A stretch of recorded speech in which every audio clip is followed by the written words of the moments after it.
All right. Some point maybe. All right. We are ready to go.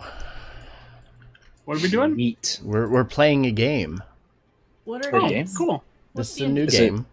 Is it Anthem? Because that game's fun. No, it's not. Apex Anthem. Legends? I hear that's popular. I hear Apex is pretty popular. We should just switch Fortnite's and dead switch stuff. directories to Apex Legends. Yeah, get all the And features. done. All right. Everybody join us. This is Apex. You just don't know it yet. It's the newest update.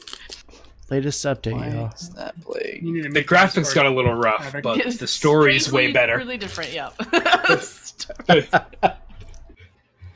The graphics got worse. The characters got worse. But the story's way better. Sounds. Oh god. Yeah, That was super yeah, loud. It is coming through. Yeah. Yep. Mm-hmm. please Hmm. mute that one in your Windows taskbar. Well, if I turn You put yourself whenever in I turn streamer one of mode. these off, yeah, that's what I'll do. Or is it at streamer mode? Streamer mode. It's under user Enable. setting. Yeah, There we go. Streamer mode activated. Okay, Stream fix mode. that real quick. PTV, by the way. TTV, All right. by the way. Can we get streamer lit? Last thing, I have most of the notification sounds turned off, but the one I started turning off the ones that I didn't have, and every time you hit that button, it makes the sound. So that's why I was like, if I could do this about 8 more times, but I don't think y'all want me to. So stream mode now. All right, so with everything started up, I think we're about ready for recap. So audio level should still be good. All right, so yeah, Viz, if you would like to go ahead and tell us what happened last time when we played. So we met so many guild member representatives like Broxley Fairkettle and Hammond Craddock and from the Distillers Guild, and they're going to help us get the tavern rebuilt, and it's going to be awesome, and it's going to be great, and we're having a grand opening, like a soft party for all of our neighbors and our best friends, and it's going to be so amazing. And it was. And we need to work on our dessert selection a little bit. Things are a little too sweet. But we had a soft opening. We invited all the neighbors, and it was great. Everyone got to chat a little bit. We got to talk with people. There wasn't a person who seemed upset. Everyone thought it was good for the neighborhood, and I really think we're ready for our grand opening tomorrow. If it goes like this, it's going to be great. The next day. Oh my God, there's so many people here. Oh my God, we were not prepared for this. This line is huge. There's a lot of people here. Prince Neverember is here, and he invited a whole bunch of people, and we hired children to hand out flyers, and I got an ad in the newspaper, and oh my God, it was really good, but holy cow, it was super busy. As a brief side note, there is a hole now leading to the sewers from the cellar. An ooze came out of it. We got rid of it really fast, but we may want to get that looked at. Possibly, maybe, I don't know. But it seems like the Troll Skull Manor Tavern is open for business. We seem successful. Everyone did well. Our employees handled the pressure well, and we delivered a great experience. We made money. We are going to need to update our inventory a little sooner than we expected to, but it just seemed like everything is great. I worked the floor. Talia was a bouncer. Kai and Risk were kind of helping as a bar back. Jot was helping in the kitchen. It was great. We were just able to cover everything we needed to do. I'm really tired now. It's been a long day of work, and I'm going to rest. It's the morning now. I feel great. I'm so excited for another great day's worth of work. And oh my God, there was an explosion. All right. So after your soft opening as well as your grand opening of the tavern that you painstakingly paid other people to go ahead and renovate for you, you were able to have a good, successful couple nights, making a little bit of dough off of that, and knowing at least for the next 10 day or so, the tavern is going to be paid for. As you went to sleep after the grand opening night and feeling pretty rested after sleeping in a bit compared to having to wake up so early for that dung sweeper job, you're waking up, and like I said, you hear the sounds and such of a happy day essentially in Troll Skull Alley. As you're waking up and starting to get ready and such, just as Viz explained, you all hear an explosion happening somewhere outside. It sounds very close. What do y'all want to do? We're just gonna go back to sleep. I think that seems fine. I'm just Do gonna. I recognize the direction in which it's coming from? Yes, it sounds southish. The risk is running out of the fucking building. I'm running outside. I mean, down the back stairs, outside the back. I think that'll be the east side of the manor, right? I can't see. North side. I think. Yeah, I can't remember. Our stairs come out the north side. Yes, your stairs are at the north side. Your front entrance is the east side. Assuming Cade is good, I'm going to run out my room. I'm going to shout. I'm running to see what that is, and I'm going to sprint. So south would be towards Troll Skull Alley proper. Well, it'd be down towards like the blacksmith shop. So I want to make sure Embrick and his husband are okay, and kind of that direction. Or I mean, I guess I want to go out there and see what I see first. Yeah, the rest is following. Going What is same it? What way. is Embrick's husband name? Avi? Avi? Avi. Avi. All right. So as you all start making your way out, heading out to the north staircase once again, kind of wrapping around, Viz swearing that he heard the sound coming from the south, you start going out, and all of you have a scene before you, a very gruesome scene. Before you, down as you make your way down Thunderstaff Way, heading down to Troll Skull Alley proper, you see billows of smoke coming up. You see debris still floating down to the ground. In the just left of the intersection here where Troll Skull Alley and Thunderstaff Way meet, the smoke is still billowing up. You can see charred rubble of the kind of cobblestone surface of the roads here and walkways has been blown to pieces in some places.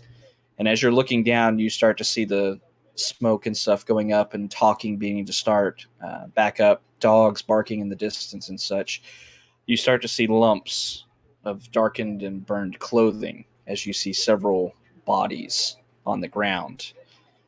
And as the smoke clears even further, you see there is now a crater where the street once was, in the middle of where this kind of circle of bodies are. The rest is going to run and start seeing, trying to see if anyone's still alive. If anyone's okay, and is there a building on fire? Is there anything on fire that needs to be seen as well? Those are Viz's two concerns. Does someone need medical attention? And is there a fire that I need to put out? Kai would actually like to do more like an Arcana check and see if he understands what may have caused this, or an investigation if it's not magical based. You recognize any of the dead bodies? They're not necessarily dead. We could save them. I mean, I can spare the dying just about everybody here. It's fine. Give me an Arcana check. Okay. So as you all start making your way down into it, once again, the smoke still billowing upwards, this being very fresh. Sure. Kai, as you're looking around, examining... sorry. Okay. As you're examining everything, you start to look at the torn asunder ground as well as the damage done to these bodies as you're calmly surveying the situation. You see that they were hit not only by what seems to be very much fire, blasted into their bodies, but also an explosion. You know that there are very few spells that could cause this much destruction in such a short time, and you know that this was probably the result of a fireball spell. All right. That was good music. Do you tell the rest of us that? After kind of surveying everything, Kai's gonna turn to everybody and say, "This wasn't an accident. Somebody did this intentionally. This certainly looks like a fireball spell." And immediately, gonna start walking around. Are these individuals completely dead, or are they just unconscious? As you're moving around the bodies, you see there's a good amount of people. You see a few children, women, men moving back and forth, which is not uncommon for Troll Skull Alley. The whole North Ward is typically filled with people at this time of day going about their business, or children playing in the streets and such. Thankfully, you do not see any children among the dead. However, as you're looking around, you do see one elderly female human laying in, and as you check her body, she is motionless and charred. Her side of her face blackened from the fire damage from this fireball spell. You see two more humans that are kind of cloaked over. You see hoods resting over their heads, though some of them are burnt away and such. Their clothing as well, still sharing these same wounds from the spell, also dead. You see two more female humans, as well as one male half-elf, dressed in somewhat plain clothes. The clothes you kind of recognize not as someone you know, but rather the attire of servants of the wealthy, kind of noble families of the North Ward. You see one gnome among the deceased, unfortunately. He lays face first. You see... actually, give me a perception check. You see a gnome. You see several Is it the purple guy? halflings. Yes. Oh no, not the purple guy. Yeah, give me a perception check so you can get a little bit more information or a little bit less. All of us, or just Kai? Whoever's looking at the bodies. Havoc specifically, I'm looking to see, would I know the fireball the short range? Do what now? Sorry. Would I know that fireball has a relatively short range? Like that someone had to at least have line of sight. Or would Kai to convey the distance? Yeah, I would convey. Kai would know. Risk Yeah. would have a little bit lesser knowledge on the inner workings of spell work. Right. Is it Not being a caster himself. right? Kai, are we still in danger? Gonna do a quick look around. I'm guessing perception checks are going to reveal Kai doesn't really see anything. Well, Risk is running down this way to see if you can see anyone moving away from the scene. I would like to have the second that Kai said that this was a spell someone cast, which I think hypothetically I might know that as well. I would actually like to send Seamus into the sky and do circles and look through his eyes and see if I see anyone running away. I'll protect Jack. Is there anyone else in the alley that's not dead? Okay. So as So many everybody's things, looking so many around, questions. yeah, I know I'm going to try to address them all. Hopefully, I remember everybody. If I don't, just ask again. So as you're all going through these bodies and such, once again, you see several humans, some servants, two men that are kind of cloaked over, this gnome laying on the ground. Risk and Viz, as you're looking over the bodies, you do see this gnome appears to be clutching a dagger in his hand, kind of outstretched, his arm laying face down on the ground. You see four halflings, and as you're kind of looking around their bodies, you see that they're all very charred. They were hit face first, unfortunately, by this. You see two men kind of had their backs singed and their clothing just burned all the way through, and their backs are completely charred over. Around the other two halflings, two females, you see broken bits and pieces that if you kind of examine it, you can tell that they're charred remains of what look like instruments. As you're looking around further, you see and hear people around the area, some weeping and crying with all of the destruction that has hit Troll Skull Alley at this point. There are several people around that are still alive. Some people were slightly charred here and there, but nobody seems to have taken any serious wounds from this attack, except for the unfortunate ones who didn't survive it. Jod, as you lose control of your body, going up with Seamus as he begins to fly up in the area. You start scanning the skies. How high are you flying up? I mean, he's got pretty good sight. I don't know how tall all the buildings are and stuff. But basically, generally, send him up well above the buildings and then just start flying in circles and just seeing if he. I don't know. Okay. As you get sight with Seamus, you kind of fly up. Corlin's Crown is directly to your south, so it's a 3-story building, a little bit taller than the other ones around it, so about 30 to 40 feet or so. So you fly about 50 to 60 up and you start surveying the area. Sure. As you're looking around, you can see clearly now this kind of crater in the middle of the intersection that has been the cause of all this damage, or another result of the damage, I suppose. As you're looking around, you can see several people around Troll Skull Alley, some kind of groups beginning to form. You see kind of converging onto Troll Skull Alley itself. From what you can tell, mostly people, but off in the distance, you can hear and see whistles being blown that you recognize as the guard and the watch heading towards the sound of this explosion. As you're looking around, give me a perception check. Okay, and I'm sorry, for some reason I never remember. Do you want it for me or for Seamus' sheet? Always Seamus. Always Seamus, okay. Who's with me at the bodies? Risk ran off.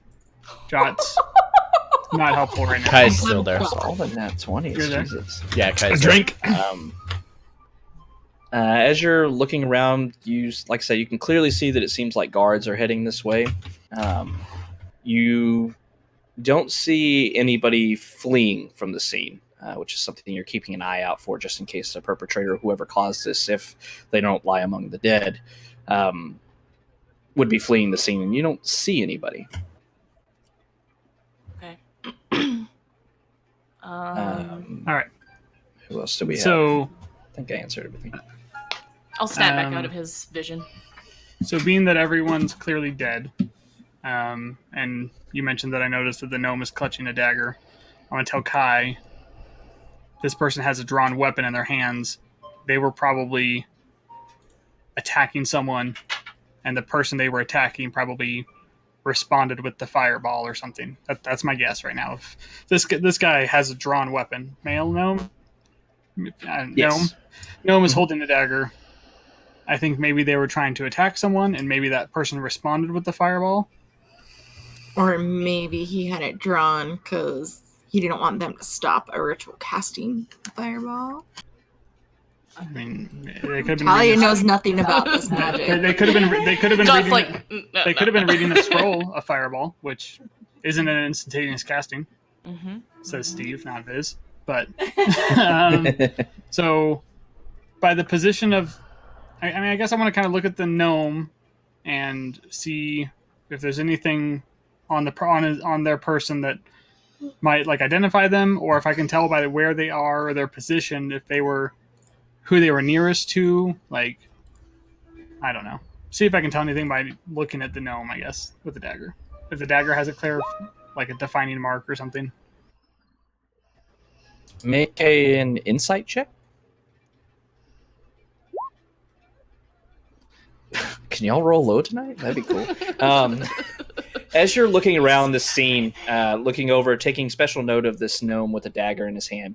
I know the token's kind of dark gnome or something like that. It's just a regular gnome. I just don't have a token for that. Regular gnome. I just only have gnome, and I was like, okay, well, here's that. As you're looking down towards it, you see that the way he's positioned, and a couple of thoughts run through your mind. You see his position kind of turned sideways a bit, which is a bit different to some of the others. You see that he's facing towards the two men that were laying strewn out a few feet away from him. Those are the ones that had their backs singes. That was the halfling singed, on the other right? side. Oh, okay. Yeah, the cloak. Yeah, they're wearing cloaks. Sorry, You can tell there's a lot those of two are wearing details. cloaks. That Yes. you know. It's fine. You see it, like I said, these two men were wearing hoods and cloaks and such over their bodies, and as you're looking over towards them now, kind of seeing which way the gnome seemed to be facing, you can see sheathed short swords at their waist. And once again, weapons in Waterdeep, minus small daggers and things like that, are not commonplace. Not because it's outlawed or anything like that. It's just there's no need for it generally. especially in the North Ward. Anything that's not destroyed in the burn? Any documents or wallet or tap in their pockets and pouches? Anything on any tattoos on any of the three? Give me an investigation check. Just a general one for the three. Oh, there we go. Nailed it. You requested, and we obliged, DM. And there it is. Yeah, Jesus, we're all gonna get drunk tonight, apparently. I find nothing. As you're looking around, like I said, you see their outerwear for the most part. Can't tell if they have any of their pockets just by tapping the sides of it. You might have to reach in to check or something. But first investigation, you're not able to find anything clue worthy and such on these bodies. I'd like to cast Detect Magic. Okay. And I'd like to search for any kind of objects like spell scrolls or anything that we might know to be like a magical item that might cause an explosion like this, or a fireball spell to be cast like this. Anything in this area. Viz is going to go start talking to people in the crowd. Okay. Especially if any of our neighbors are out, like that they have Make even slight cinches. Make a perception check with advantage, Viz. Kai, are you looking on bodies, or are you just looking around the ground? I'm searching the bodies. I'm just kind of going around person to person, doing the physical, just double check, make sure they're not, still breathing, because it looks like everybody's dead here. And then as I'm doing so, just doing a quick, physical check. Are they wearing something that looks out of place? Are they carrying something that, might be like a spell scroll or something like that that would, they could have used and maybe it backfired on them? Okay. Give me another investigation check. Okay. Viz, as you're looking around, not finding anything on these three bodies, once again, you see several people kind of huddled up, some crying and such around you. You see three people that kind of stand out for you. One you clearly recognize as you look to your southeast, sorry. You see Fala, the owner of Corlin's Crown, coming out the back door of their shop, moving forward and kind of just looking with this kind of a gas expression and looking out towards the bodies. You see a woman wearing very fine clothes. She very much has the appeal or the attire of a noble. And as you're looking around, you see that she's looking over there and she's looking around, almost walking up to one person beside her and begins talking, somewhat contained in excitement, not really like joyous excitement, but she's just eager to talk to somebody. And you can hear her kind of rambling on about what she saw. You also see over next to the west side of the alley, kind of over into the corner up here in this early area, you see a small boy kind of sitting back behind a couple barrels, appear to be full of water or something, kind of looking over it, and he's kind of wiping off some, gray, like soot and such away from his eyes, looking on, just a look of shock on his face. Kai, as you're looking... I'll start with the kid. Okay. So you head up there. Kai, as you're looking through the bodies, most of them you don't find a whole lot. On this elderly lady, as you're looking through, you cannot find anything recognizable, anything to identify her or anything like that. You do find one thing similar between all of them. They're all very dead. They were instantly killed by this fireball. Mm-hmm. As you go through the other humans and such, much the same. As you go through the two cloaked figures, you do see that they clearly do have short swords on their hip. As you're looking, they're wearing, like I said, kind of dark attire. It looks familiar to stuff you've seen on people before, but at the same time, this could be just something anybody wears, just to, have darker clothing. Maybe they preferred that coloration. And as you go through everybody, you're not finding anything recognizable, any kind of spell components or pouches or scrolls or remnants of scrolls or wands or anything of that. Gotcha. Viz, as you make up, you see this young boy, he couldn't be any older than 12 or 13. Looking up, kind of standing up, his head just barely up above these barrels that are about 4.5 feet tall or so. And he kind of looks over at you and kind of glances back at the bodies and such. He says, Did you see it? Is this kid? Does he look like a North Ward kid?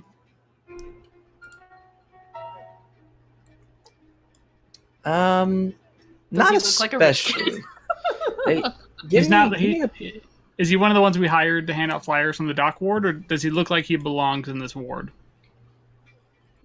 This is the first time you've mentioned any children in the North Ward ever. Give me an insight check. As you're looking over this kid, you can see that he doesn't look like a rich kid. He's not wearing very fine clothing and such. And as you're looking him over, something tickles the back of your mind as you think for a moment, and you glance back over towards the halflings that you saw. And you see that the garb that the halflings, what's left of it after this fireball spell, is very similar to the attire that this kid is wearing. No, buddy. I didn't see it. Did you? With that, he kind of nods his head. He says, "Yes, I did. My new friends, they were singing and dancing. Their wives were playing music, and then suddenly that." He kind of just has this pale, blank look on his face once again. Oh, are you guys part of an entertainer troupe? That he kind of tilts his head to the side, still staring at the bodies, and says, not I'm really. gonna try and turn so that he'll like keep eye contact with me and get him to look away from the bodies. He kind of looks up at you and he blinks his eyes, and you see a little bit of color returning to his cheeks. He says, "No, I met them a couple days ago. They were performing in the castle ward. They said really they would cool. be coming up here, and I wanted to see him again." My name's Viz. What's your name? With that, with almost a program response, he kind of raises a hand up to shake yours. He says, hi, Viz. My name is Martin Trek. Is that with an M? Martim? Yeah, Martin. Martin. Hey, Martin. Could you? My friend, he's really, really familiar with magic stuff. He said there was a fireball. Is that what you saw? With that, he thinks for a moment and then kind of shrugs. He says, "Well, I don't know if it was a fireball. It looked like one. Right after the explosion, I dumped behind this rain barrel, and then I heard a plop." He kind of points over towards the rain barrel. He said, I found this in the barrel." And as he says this, and he holds something up in his hand, he holds up a necklace. And as you're looking at it, you see it's very ornate looking. It has a gold chain all the way around it, and you see several extra chains linking off of the end of it. And you see that most of these links are barren at the end of it, just kind of ornament, decoration. But at the two of these links, kind of sporadically through it, in odd places, are these red spherical objects attached to the golden chain. That's a very pretty necklace. You say it fell in this barrel? If I look up, is there like a roof edge? Like, are we in like an alleyway? Yeah, you're right next to a building, and you can see that the roof kind of perfectly slants right over this rain barrel, and you assume that's why it's a rain barrel. It captures the rain as it slants off the roof. That's very nice. Did you see who dropped it, or how it got into the rain barrel? Did someone place it there, or did it come from the roof? With that, Martin just shakes his head. He says, "No, I didn't, Mr. Fizz. I hid from the explosion." That was a very smart thing to do. Is there anything else you noticed or anyone you saw that could maybe help? The city guard is going to be here soon. Can I have that necklace to give to them to help them find out what caused this? I think it may be related. Make a persuasion check. Has detect magic?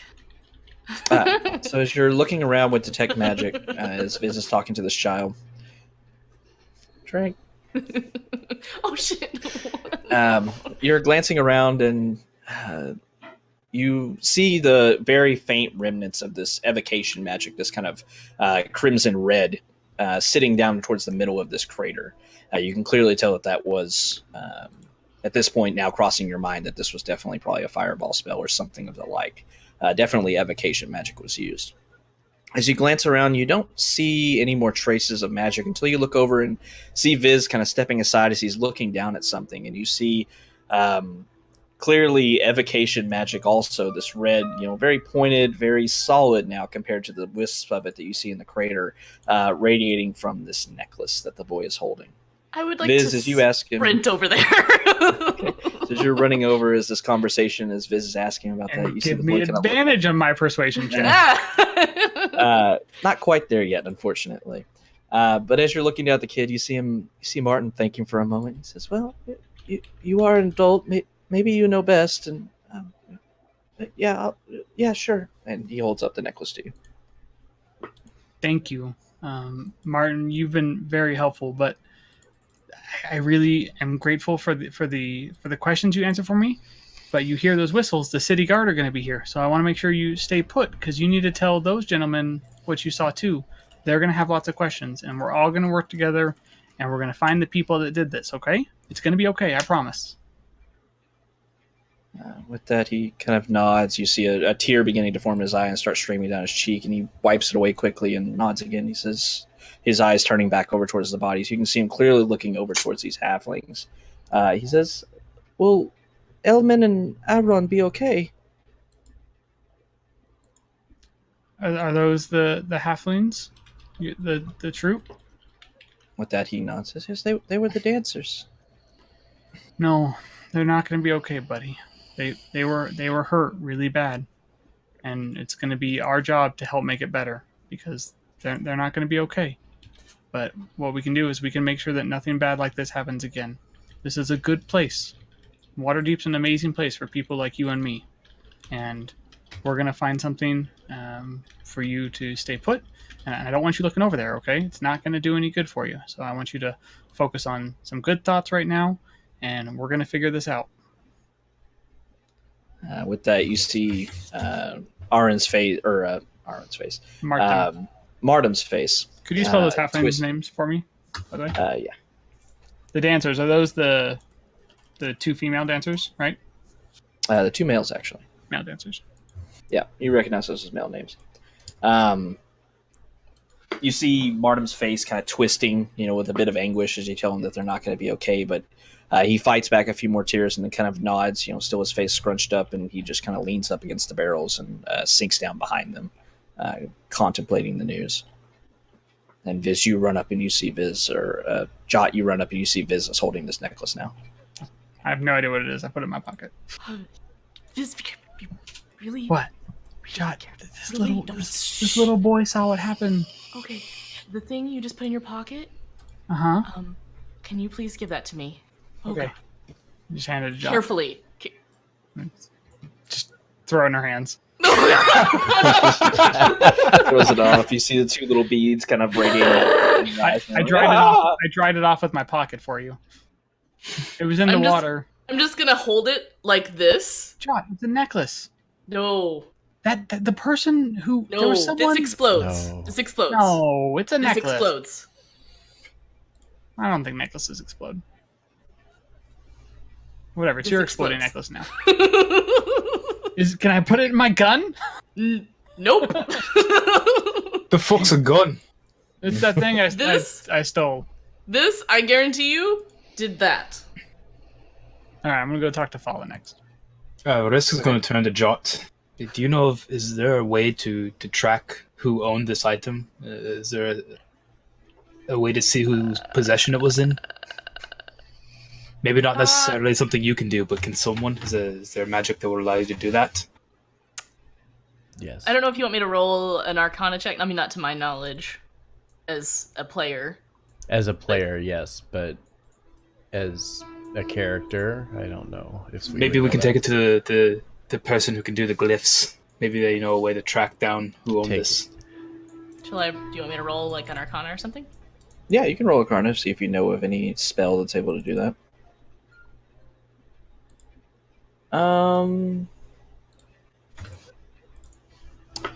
You know, You know of a spell. Let me double check. Remember, that's the right one. Yeah, It is. You know of a spell that's fairly complicated. One that very decent and strong mages and spellcrafters would have to know, or have to be to use this spell called Legend Lore.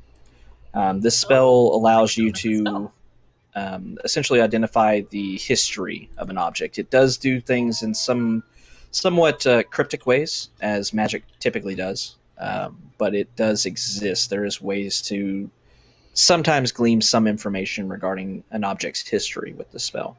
And I didn't know this spell existed. That's interesting. Yeah. Legend Lore is dope. It's super dope. How cool is that? Interesting. Okay. Maybe? Maybe who's the person who the person who does the glyphs? Page The turner. black- Or guide. Rishal? Ritar. Rishal. Rishal, I the think. page turner. If we're Maybe if maybe we're, Rochelle might have an answer for us. if we're dealing with really high-end magic, why not go to someone who may be a little better with the arcane and speak to the Like black Right the hands staff? black- can probably. Black The Yeah. black staff. Okay. Viz is going to talk to Fala. Anybody else doing anything, or are you just still maintaining what you're doing right now? Yeah, just kind of just looking around and Yeah, so watching keep at an this eye out point. for anyone that looks out of place or fishy. I'm so fucking bad with names. Who is the investigator that lives up on? Vincent Trench. Vincent Trench. Vincent Trench. The most normal name of all of them. So it's Yeah, right. Risk wants to Um, look around for see if Vincent's around. If not, he wants to go up to his shop to talk to him. Talia and Kai, give me perception or investigation checks. Your choice. Okay. Viz, as you're moving over, you see Fala still kind of leaning against their shop, looking around and kind of shaking their head.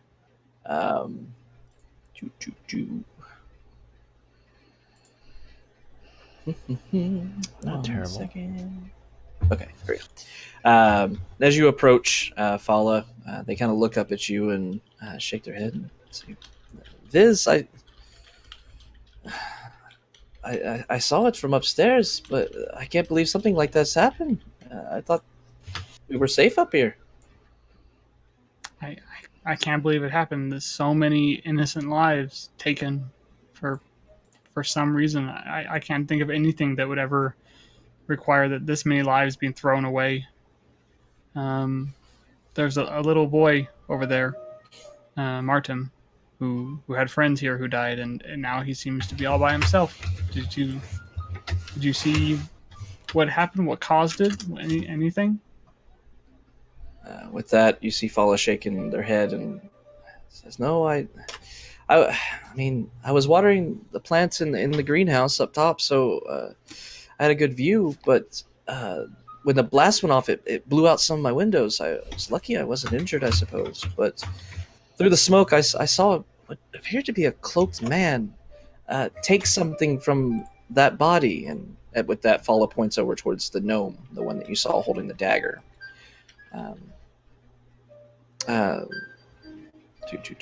This cloak man, took something from the dead body of the gnome and started limping away. He was badly burned and casting glances over his shoulder, like he was afraid someone might be following him. I saw him move up to the north just before you all ran down from your shop. It looked like he was heading out to the northeast towards like the Bent Nail or something. While I'm talking to her, I'm gonna see if I can get Risks and Kai and point towards the bent nail. Are you, Would my passive think- perception see him doing that? Yes. thank the gods you're okay. Do you kind of take a deep breath and be like, do you need anything? Are you okay? Is there anything I can do for you? With that, Fala just shakes their head and looks at you and says, "No, I'm fine. Physically, a bit shook up, I suppose, but otherwise I'm fine. I'm just so sorry for all these people here. This started out as such a nice day. Talia and Kai, as you're looking around, both of you end up glancing back towards these two hooded men. The way that they're dressed and the kind of demeanor of their faces just seems to set you off for some reason. And it isn't until you start examining and you look up and see that one of the sleeves of the man up to the further north is kind of burned away. And as you're looking down towards it, you can see what appears to be something black on the arm, but it doesn't look like soot. I was gonna suggest someone check them for tattoos. I already looked. I didn't find anything. They're clear. Did you check for sure for tattoos, though? I looked. It was good. That's fine. Roll a 1. I know you did. Paula, is there... Did you notice anything about the way the person looked other than their limp and their hurt? Any clues on what the person, like what they look like?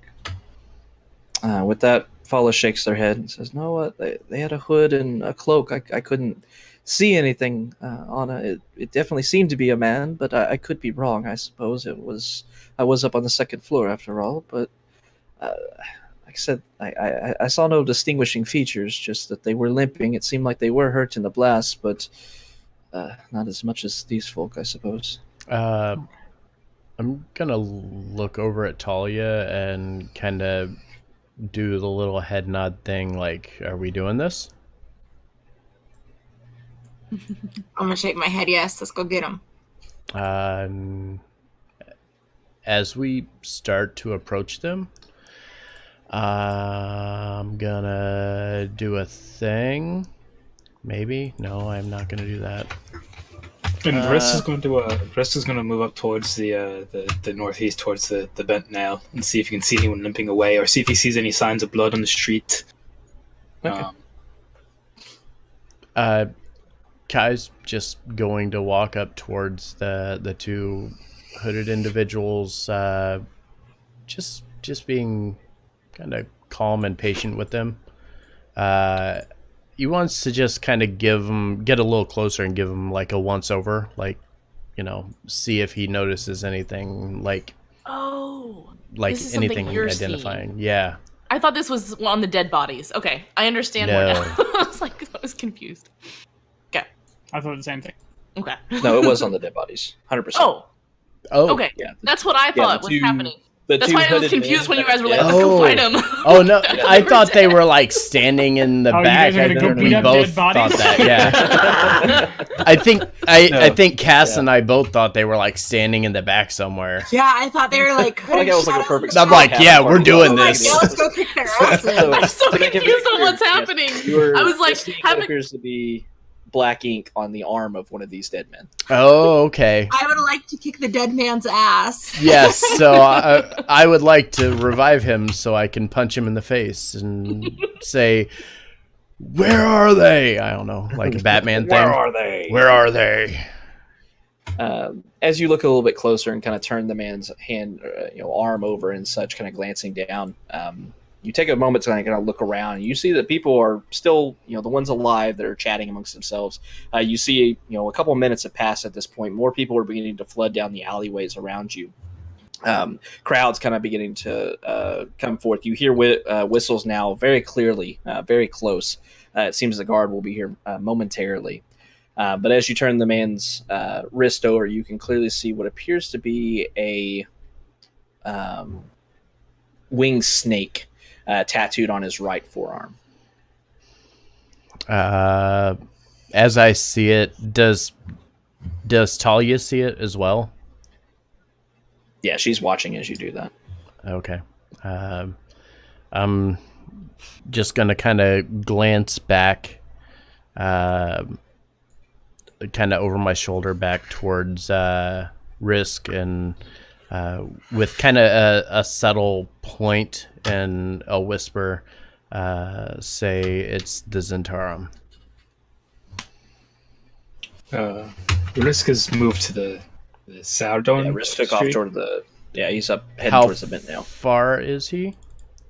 He's probably almost to the corner at this point. So you kind of took over when you How started investigating. far are these squares? Because I can reach up to 120. They're only 5 feet, so I'm within range. Yeah. Yeah, you should be in range. Yeah, I can reach up to 120. So And Risk just like thumbs up over his shoulder. another 10 feet. Sorry. Risk is Still going to within range, acknowledge that he heard. okay. But keep walking to see if he sees anyone limping or any trails of blood on the ground. All right, Risk, make a perception check. This is going to go great. Yeah, could be worse. Could be worse. As you hear this message coming from Kai, you kind of nod and, like I said, wave back to him. Rounding the corner onto Saradoon Street, you start looking around and such, looking towards the bent nail, especially as you've been kind of directed there. You see, not a flood, but a lot of people kind of heading your direction, kind of looking up, and a couple people even say, what happened, sir? What? You kind of rush past them. You don't see anybody limping away or anything, but in your mind, you're able to tell that, like I said, quite a few minutes, at least 5 minutes or so has passed since the explosion itself. The person said that they looked like they were heading to the bent nail, or they were just walking, or they're heading in the direction Towards the big bent nail. Basically, they were giving you a direction, just kind of something, a landmark that you would know. Okay. And I don't see like any blood on the ground or. No. Okay. And where exactly is the bent nail? Is that this building? That is this one, if I remember correctly. Oh shit. East. T2. Okay. Yeah. Talia or Fala kind of said northeast, heading that direction. Alright.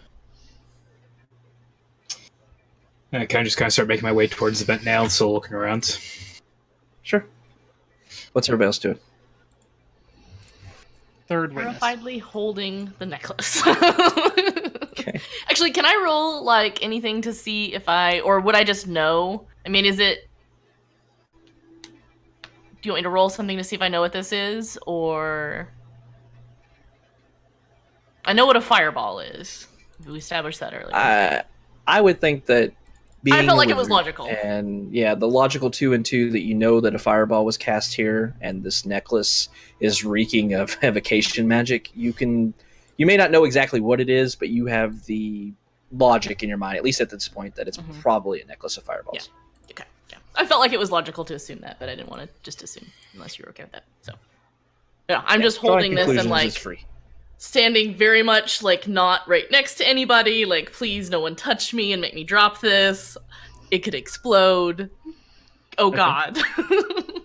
So Viz is heading towards the woman. Jot is freaking out. Risk is heading further to the east, southeast. Oh, excuse me. Talia, what are you doing? I'm gonna stand near Jot just in case she sends Seamus off again, and she looks nervous, so it's making me nervous. And Kai, what are you doing?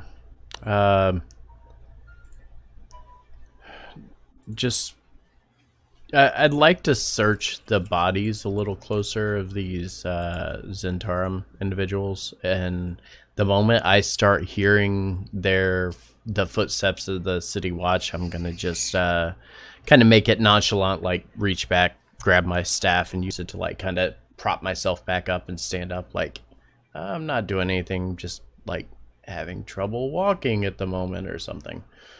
Just making it look like I'm not trying to interfere in a crime scene. Okay. All right. I should make you roll performance, but I won't. All right. So whistle a little bit. Mm-hmm. Bad knees. Sorry. As you make your way over towards this woman, you see her chatting with another woman next to her who's kind of just blankly nodding to her, some tears still in her eyes as she's looking over this car, and she's shaking her head.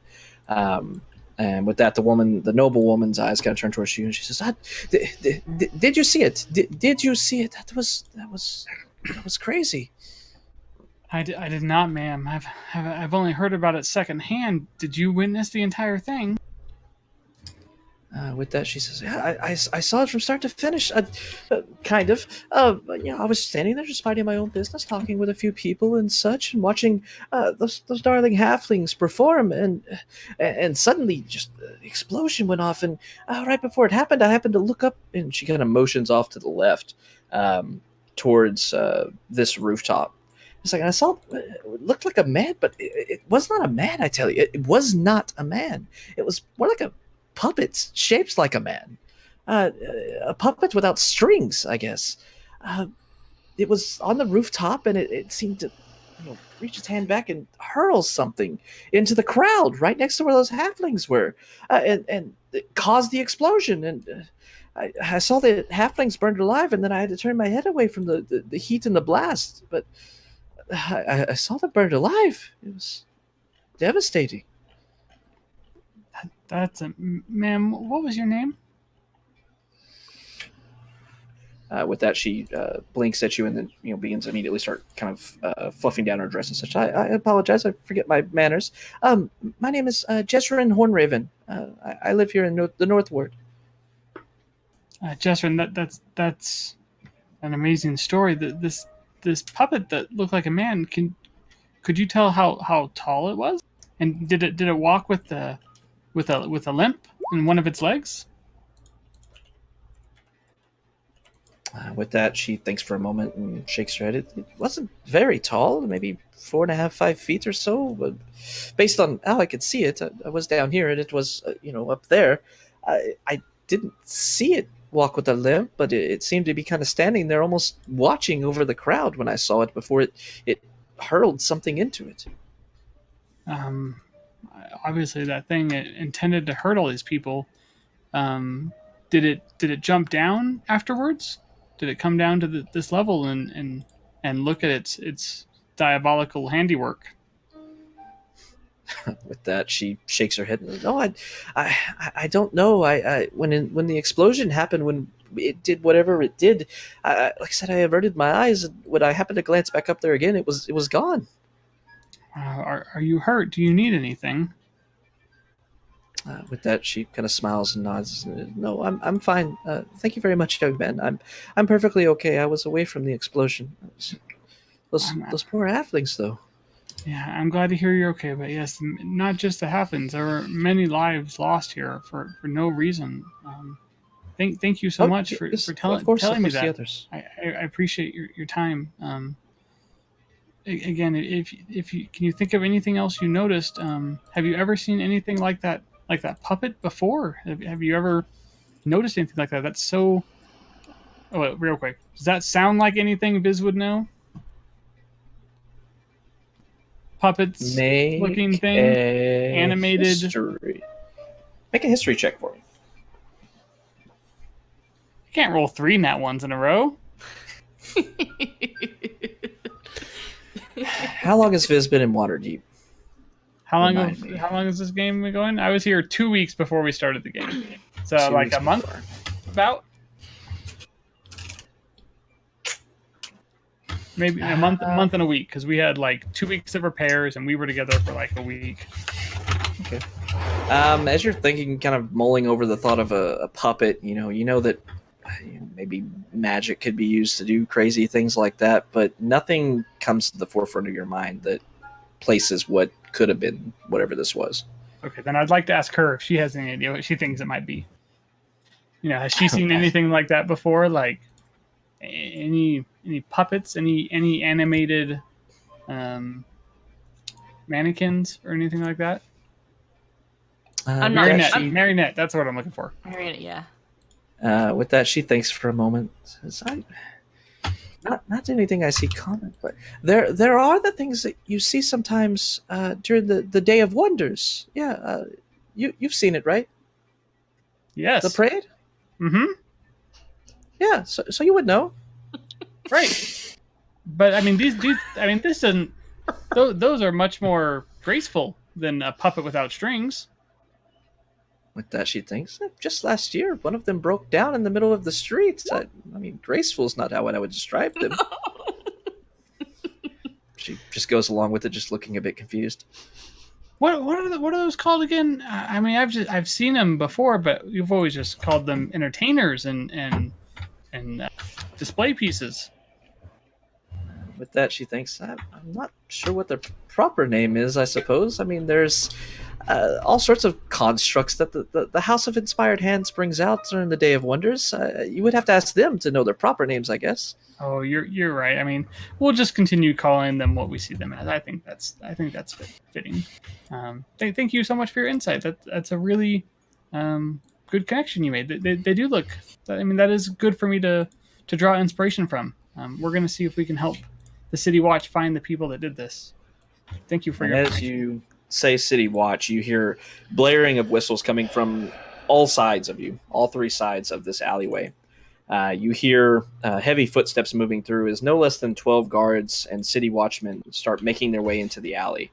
As they do so, Kai, you're kind of examining the bodies, not finding anything new. You can definitely tell that these two kind of resemble, especially with that particular tattoo, these were probably two Zentarum agents. But as you stand back up, recognize any of the bodies, right? No. None of them look familiar. Okay. Negative. As you're looking over, standing back up, you see, just like I said, almost a horde of guards and watchmen moving into the alleyway. As soon as they start moving in, you see them kind of looking over at people, spreading off into different directions. There's just kind of organized chaos going through the crowd. They immediately move over, and one gentleman looks over at Kai as he's still kind of standing amongst the bodies and kind of motion. But please, sir, if you don't mind, we're going to start questioning everyone now. If you could step away from the bodies. Yes. Very well. I'm Thank gonna you. Nods. Thank you, sir. Appreciate it. just gonna again kind of act like playing it off like, having trouble getting back up. Old man knees. Old man knees. So with that, he nods, and the man nods towards you, and everything starts turning around, serving the crowd, and he begins to exclaim in a loud voice as all these other guards are moving out. He says,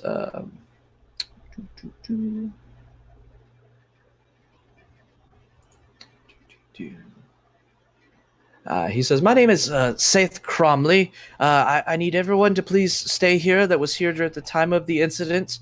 You will need to be questioned. Do not be frightened. None of you were suspects or anything. We just need to figure out what happened to these poor souls here. So if you could all please remain here, we'll be with you shortly. Get this mess figured out, please. Thank you. That doesn't mean us because I'd like to get with the group here and be like, oh, something I just thought of. Wait, who's that? That's the guard guy. Speaking. Yeah. Do I run away? Should I run away? Should you? We're going back to our home. I don't know. I had to do that a lot growing up. Sometimes when police would show up, I'd just have to change the way I look and we'd have to run away. Is this one of those times? Did you do anything bad? Viz fireballed them. It stuck back. He threw it out the window. Out of all the books I've read, I keep on not reading that pamphlet of Laws of Waterdeep. So Did you kill these people? Definitely not. Then why would you run away? I don't know. Just sometimes feel like running away. It's just kind of, kind of ingrained in me. What did you find from? No, you don't have to run away from things. Okay. You didn't do anything wrong. Risk isn't here. Yeah. Risk did run well. I saw you talking to all the people. What did they tell you? We can talk about it when we're all together and not in earshot of everyone. How's Martin looking? He's still kind of slumped against the barrel, kind of watching as the guards move in. You see one guard is already moving towards him, kind of trying to console the boy. I'm worried about that boy. He just made friends and he lost them. As I was kind of wandering through this crowd... Chuck, could you stop looking so suspicious holding that? This explodes! Put it in your pocket. No! I'm going to take it from Jot and put it in my pocket. No! I found it first. Finders keepers. Don't. And everyone blows up and dies. As I'm wandering through the crowd, did my life sense ever go off? No. Okay. Unless it identifies dead people, then yes, it went off a lot. It only identifies them if they're near death or if they're living. Okay, yeah. Nobody was living in that pile of bodies, and nobody was near death. Okay. They all look super toasty. Super toasty. Got it. So a few moments go by. Are we going back to the tavern, or are we just hanging out in the crowd? Can go to the porch and just watch. Have Seamus fly overhead or sit at the corner and kind of overlook it and listen over what's going on there. I think since we're standing here, they're probably going to want to talk to us because we see micro witnesses. Can I walk into the bent now? As you get to the front of the bent nail, you see that it's dark. It appears to be closed. And even as you check the door, you can find that it's locked. It seems that Tally's not here right now. Can I just try He did knocking it. just to, like... Yeah, you can knock on the door. You Yep, wait a few no seconds. response. Once again, seeing the guards rushing through and such. No response, though. Do I see anything? If I look in through the window, do I see anything? Just the normal fare, wooden furniture and quarterstaffs and things like that, but nothing else. Risk is going to... Where is the group? Like, where are you all standing in the alley? Can you ping it for me? I have no idea, to be honest. Right. I mean, I guess where our little token is, I guess, is maybe a I decent guess spot. I we'll don't know. regroup back there, yeah. Well, so Risk is going to walk to about here and see if he can get Kai's attention. Okay. Passive perception pick that up or no?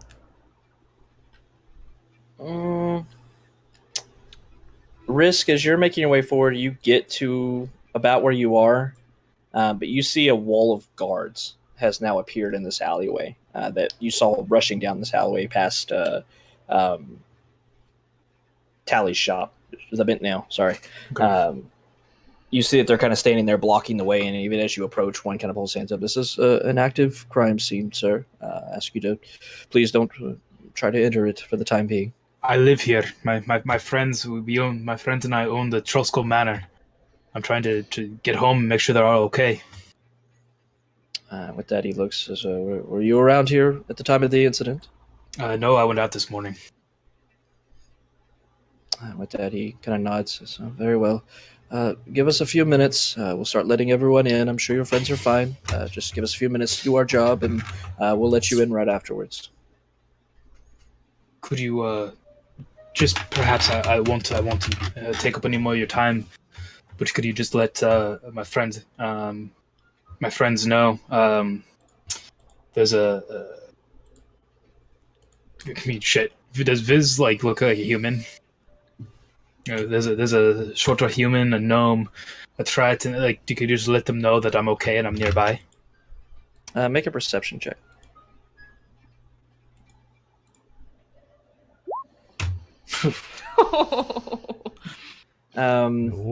You don't notice at first, but as you're talking to this guard, you see him kind of patiently nodding to you, and then you feel a hand up onto your shoulder, and you hear this deep kind of voice saying, "Oh, let the man through. He's just trying to return home. I'll keep an eye on him as I go in and start the investigation." As you turn around, you see a bit of a larger man. He stands, eye level with you, but he's much girthier than you are. You see that these strange spectacles rest across his eyes with these kind of tinted green lenses. As you're looking at him, kind of surveying him up and down, you see hanging across his neck is this large pendant, this amulet across it, and across it you see the symbol for the Watchful Order of Magists and Protectors across it. And he kind of nods to you and says, go on, lad, I'll escort you in. You can join your friends if they're there, or... Oh no.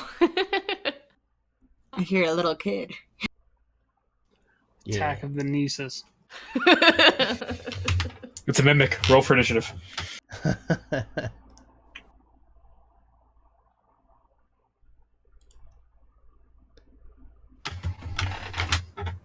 I want to murder some people, Uncle Havoc. Why'd you kill so many innocent because- people, Uncle Havoc?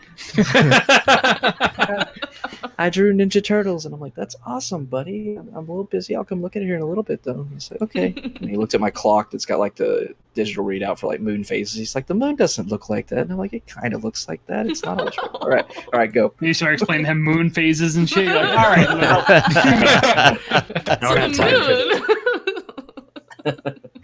All right. So yeah, as this man's kind of leading you in once again, seeming to be a member of the Watchful Order of Magus and Protectors, leads you in. You're clearly able to see the rest of your group, Brisk, standing up there kind of in the northeast center. As this man moves in. As he does so, the rest of you see Brisk being moved in by this odd-looking fellow. A couple of you are able to immediately recognize, not necessarily who he is, but what he might be doing here. As he does so, he moves straight in there, kind of motioning for Risk as Risk catches sight of everybody, motioning to join the others, and he kind of nods to you and then moves back to the center. You see him standing up next to Saith Cromley. They begin exchanging words back and forth, and then this man begins to speak once again, this time out to everyone in the courtyard. He says, good morning, everyone. I apologize for the delay. My name is Barnabas Blastwind. I am with the Watchful Order of Magus and Protectors. I am an investigator for them and for the city of Waterdeep. I will now be conducting my investigation. Some of these kind gentlemen will be asking you a few questions. If you could please answer them to the full extent of your knowledge, I would appreciate it. And we will get you out of here and not waste your time. Can you put his name in chat? Yes. Mr. Barnabas, sir. With that, you see him kind of looking over at you. Says, yes, young man. My friend's holding a bomb.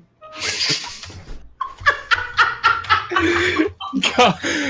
Oh, God damn We it. found it in a rain barrel. She won't give it back.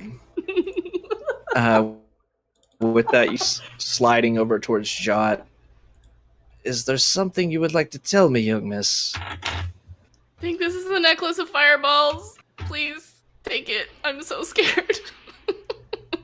With that, you see Barnabas kind of looking down at his feet and looking around at the shard bodies and looks over at you and kind of nods, moves forward, and he doesn't forcefully, but he calmly grabs the necklace and lifts it out of your hands, kind of pulling it back and looking it over. He says, it's quite harmless unless you pull these things off, and he kind of nudges I've one, never but not used pulling it one. off. I'm gonna put my It's hands quite on my hips and be harmless. like, see? With Told that, he you- immediately told you, turns John. to both of you and says, where did you find this? He found it. He did it. He did it. There's a little boy over there. His name's Martin, and he was friends with the halfling performers that died in the blast. He was hiding behind the rain barrels, and he heard a plop, heard a noise in the rain barrel, and he found that. And I just thought it was a regular necklace, but I thought we could maybe identify who owned it to find the person that caused it.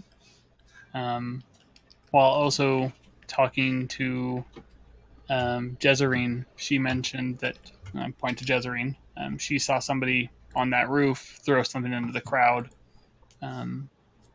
It must have been something from this, and then they dropped the necklace. With that, Barnabas nods, patiently listens to you, and nods once again. Both of you, please remain here. You said this young boy here and that woman there, yes? They will collude your story? Probably. Yes, quite. Please don't move. And with that, you see him quickly turning around, and he begins to speak to Cromley once again, and two guards move over to each way, now taking special interest in Jezerine and Retro. Yeah. Hey, Jock, what's the Parade of Wonders? Well, you see, the Parade of Wonders, I obviously know about already. Uh-huh. She doesn't know anything about it, though, so... Jot would know. So, Yeah, Gemma, Jot you would remember totally going know. because you've had a fascination for quite some time with this Temple of Gond, also known as the House of.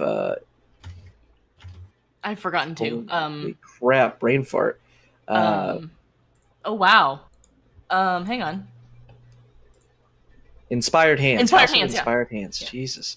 We You know both that blinked every on year, that. their celebration to Gond, essentially to worship Gond, is called the Day of Wonders, and that is where all the tinkerers and alchemists and creators who are acolytes of Gond, or even ones that are just visiting, or where sometimes even creations made by other people are shown off in a parade, a very large parade that goes through kind of the way of the dragon, the main thoroughfare going through Waterdeep, and it goes to the extent of it and then comes back and then goes back to the Seaward where the House of Inspired Hands lies. Like I said, this is a great day. You've seen all manners of creations. You've seen last year there was a ton of constructs as well as mechanized creatures.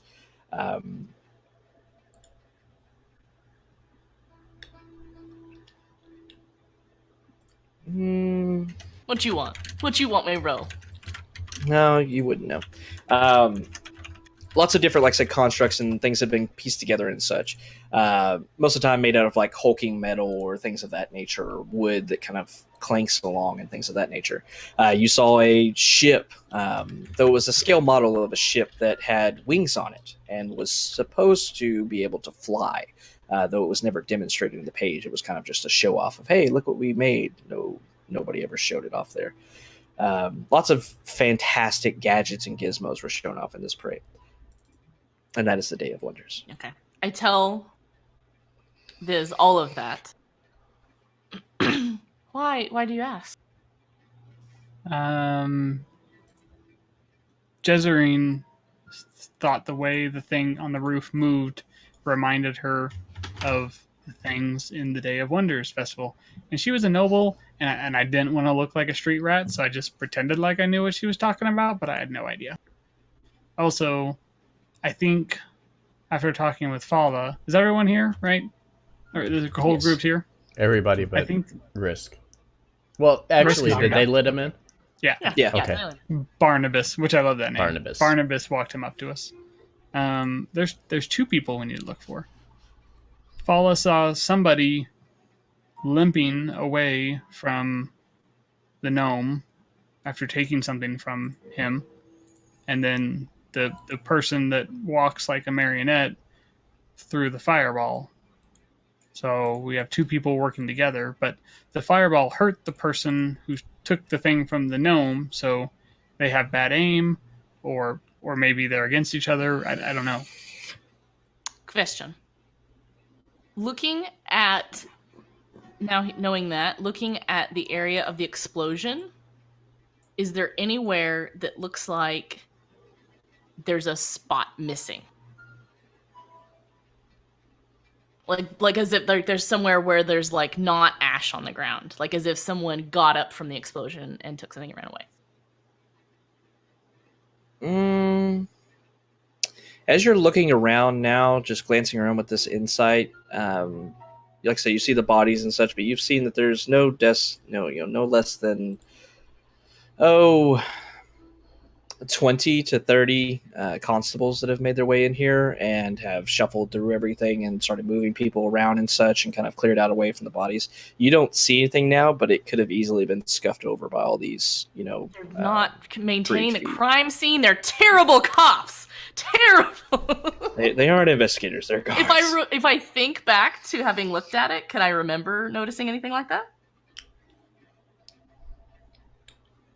Give me you want it to be really history check. You're not pulling from old knowledge like that. Give me an insight check. Okay. Does she get advantage because I'm helping her? Sure. This is a very finite detail you're asking for. As you're thinking back to it, you can't recall seeing something like that, but back then you weren't really looking for it. Yeah, I thought that immediately, but I didn't have the knowledge, so I couldn't ask it. Okay. What did Fala say about the person she saw leaving? That they had their hood up, they were in a cloak, that they were singed, and they took something from the gnome and then limped away and that's why I motioned, Risk and Kai and Talia towards the bent nail, that he went that direction. What did you find, Risk? Didn't see anything. Uh, Anyone looked at a place? what is their name? Rashal. Are they out here?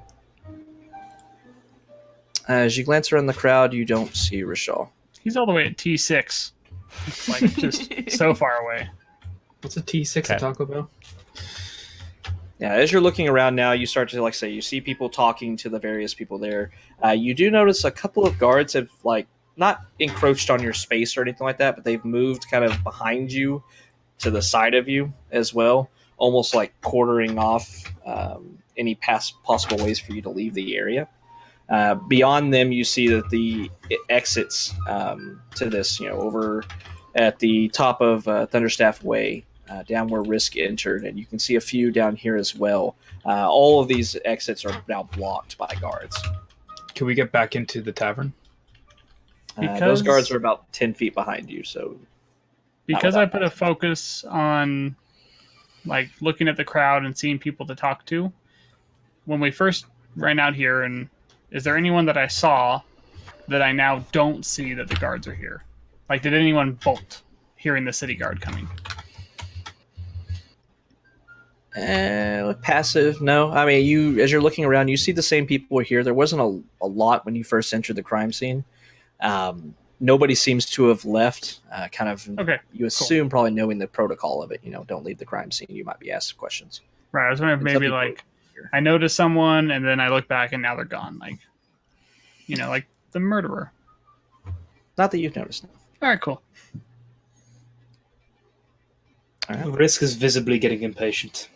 He wants to do something or leave, or he's getting edgy. Risk, we gotta wait. Protocol. We're citizens now. We run a reputable shop. We can't just try and skirt the law. I'm not trying to skirt the law, but someone killed these people right outside our fucking door. We're just standing here. How do you think I feel? Look at that kid. His name is Martin, and his new friends are all dead. You think I like just standing here waiting? No, I want to hold that kid. I want to tell him to be okay. I want to invite him to live with us, but I can't.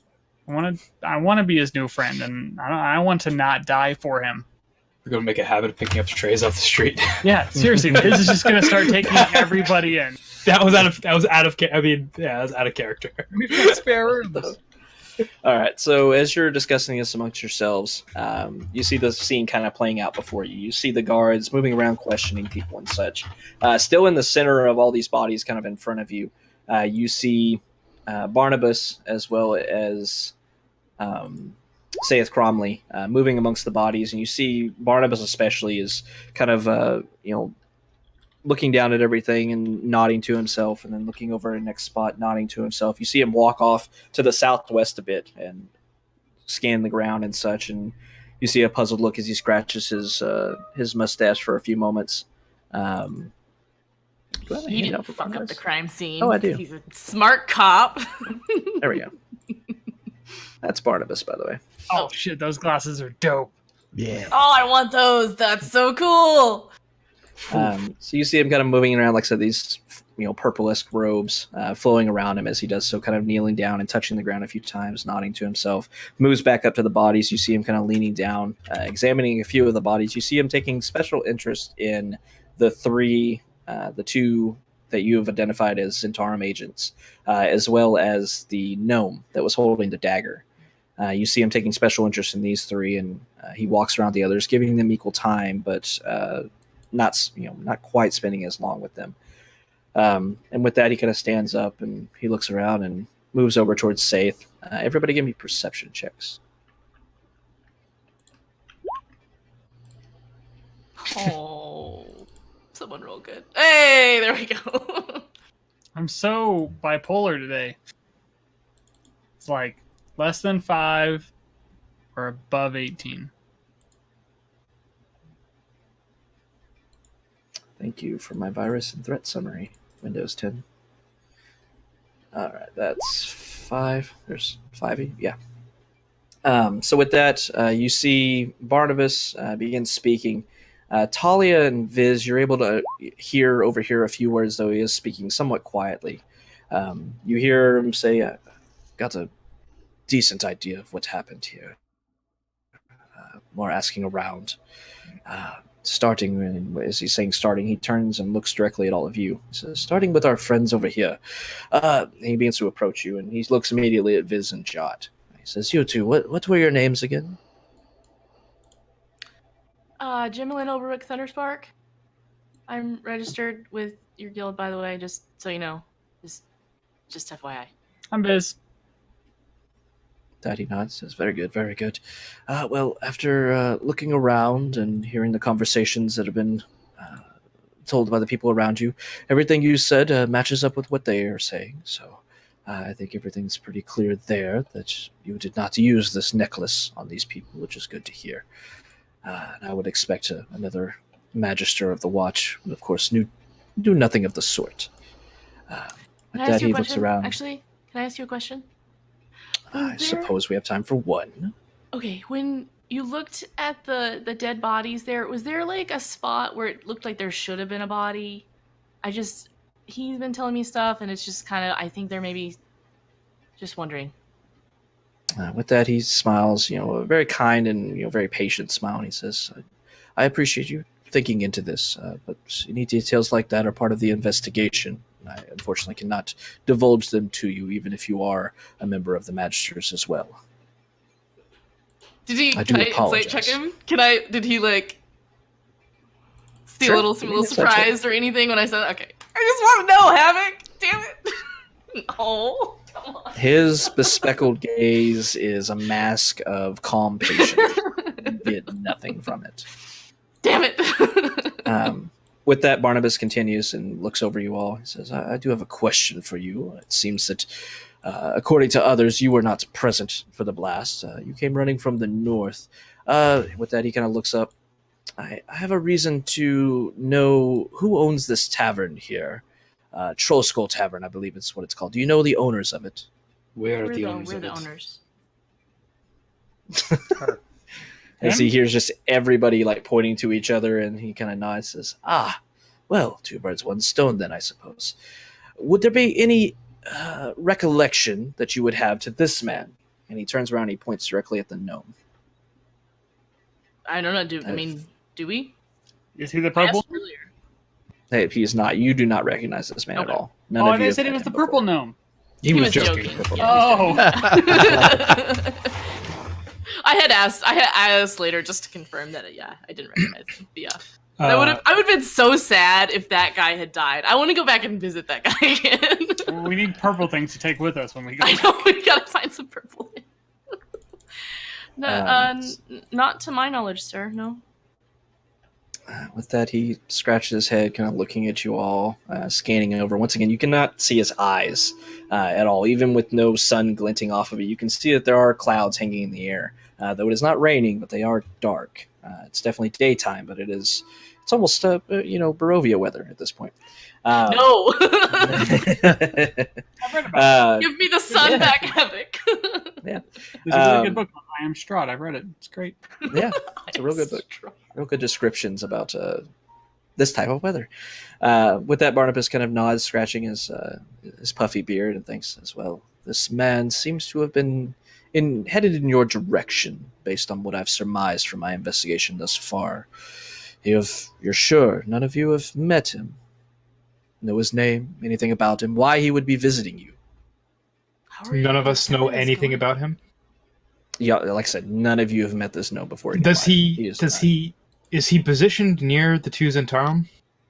Yes. He was facing them. Were they his guards? I'm this is I'm not asking. I don't have an answer for that. What's up, Forge? Kai's gonna kind of raise his hand and say, can I attempt something for a second? It's gonna require me going up the street a bit, but I have an idea. With that, you see a raised eyebrow from Barnabas as he looks at you and says, what would you like to attempt? Well, this individual, I'm going to point to the Zentarum individual with the kind of scorched clothing. I'm going to point to him and say, this individual looks as though he was somehow involved in this. I may not have the power currently to do so, but perhaps our friend at the bookshop may have a spell scroll that we could use to speak with him. With that, you see him turning around and look at Saith and says a few words to him, saying, go see what he's talking about. And you see him, Saith Cromley, as well as another Guardian, taking off up the street. Says, we'll investigate this. I do appreciate all of your willingness to help and such, but trust in us to conclude this investigation. I'm sorry this had to happen so close to your home, but it does seem like this man may have been seeking your tavern out, and maybe you within it. I'm not too sure. It's a guess at this point. But how were you able to tell?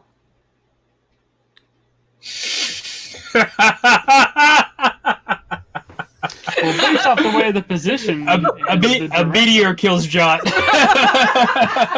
and the notable landmarks in that direction, it's pretty make much a persuasion just us. check, Jot. Okay, yep. Wish I'd fucking rolled down anything earlier. With that, he kind of thinks for a moment, and you see him kind of tapping his fingers across the top of his staff and tilts his head. With that, he kind of leans down towards you all, kind of conspiratorially, as his eyebrows kind of raised. He says, well, it seems that the gnome was running from armed pursuers, the man that you spoke of, as he looks at Kai. The armed pursuers, of which there were 3, a third person was chasing the gnome, is not among the dead. I knew it! The gnome and his pursuers were moving towards your tavern.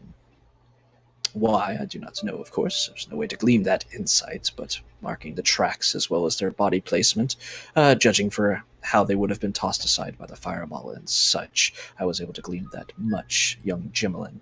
Maybe one day you'll learn more about it if you decide to pursue investigation within the Magisters of the Watch. You could glean that information by talking to the gnome. He's dead, but you could talk to him. You can ask him why. With that, he stands up and looks at you and says, very well, we absolutely could. These bodies will soon be transported to the watch station here in the North Ward, and gentle repose will be cast upon the bodies. And then after that, we may inquire with the local clerics of the various churches into seeing about speak with dead spells.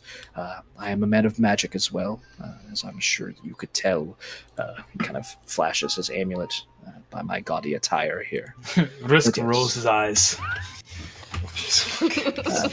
With the Barnabas stands back up. He says, once again, trust in us to take care of this investigation. I would advise for none of you, while you are not proper suspects, I suppose, this gnome was seeking you out, and therefore you are very much persons of interest. I would advise you to remain here in Waterdeep while this investigation is ongoing. We are also adventurers. Also, there's a chance he was coming to offer us a job. We've never seen We this have a guy house before. to pay for.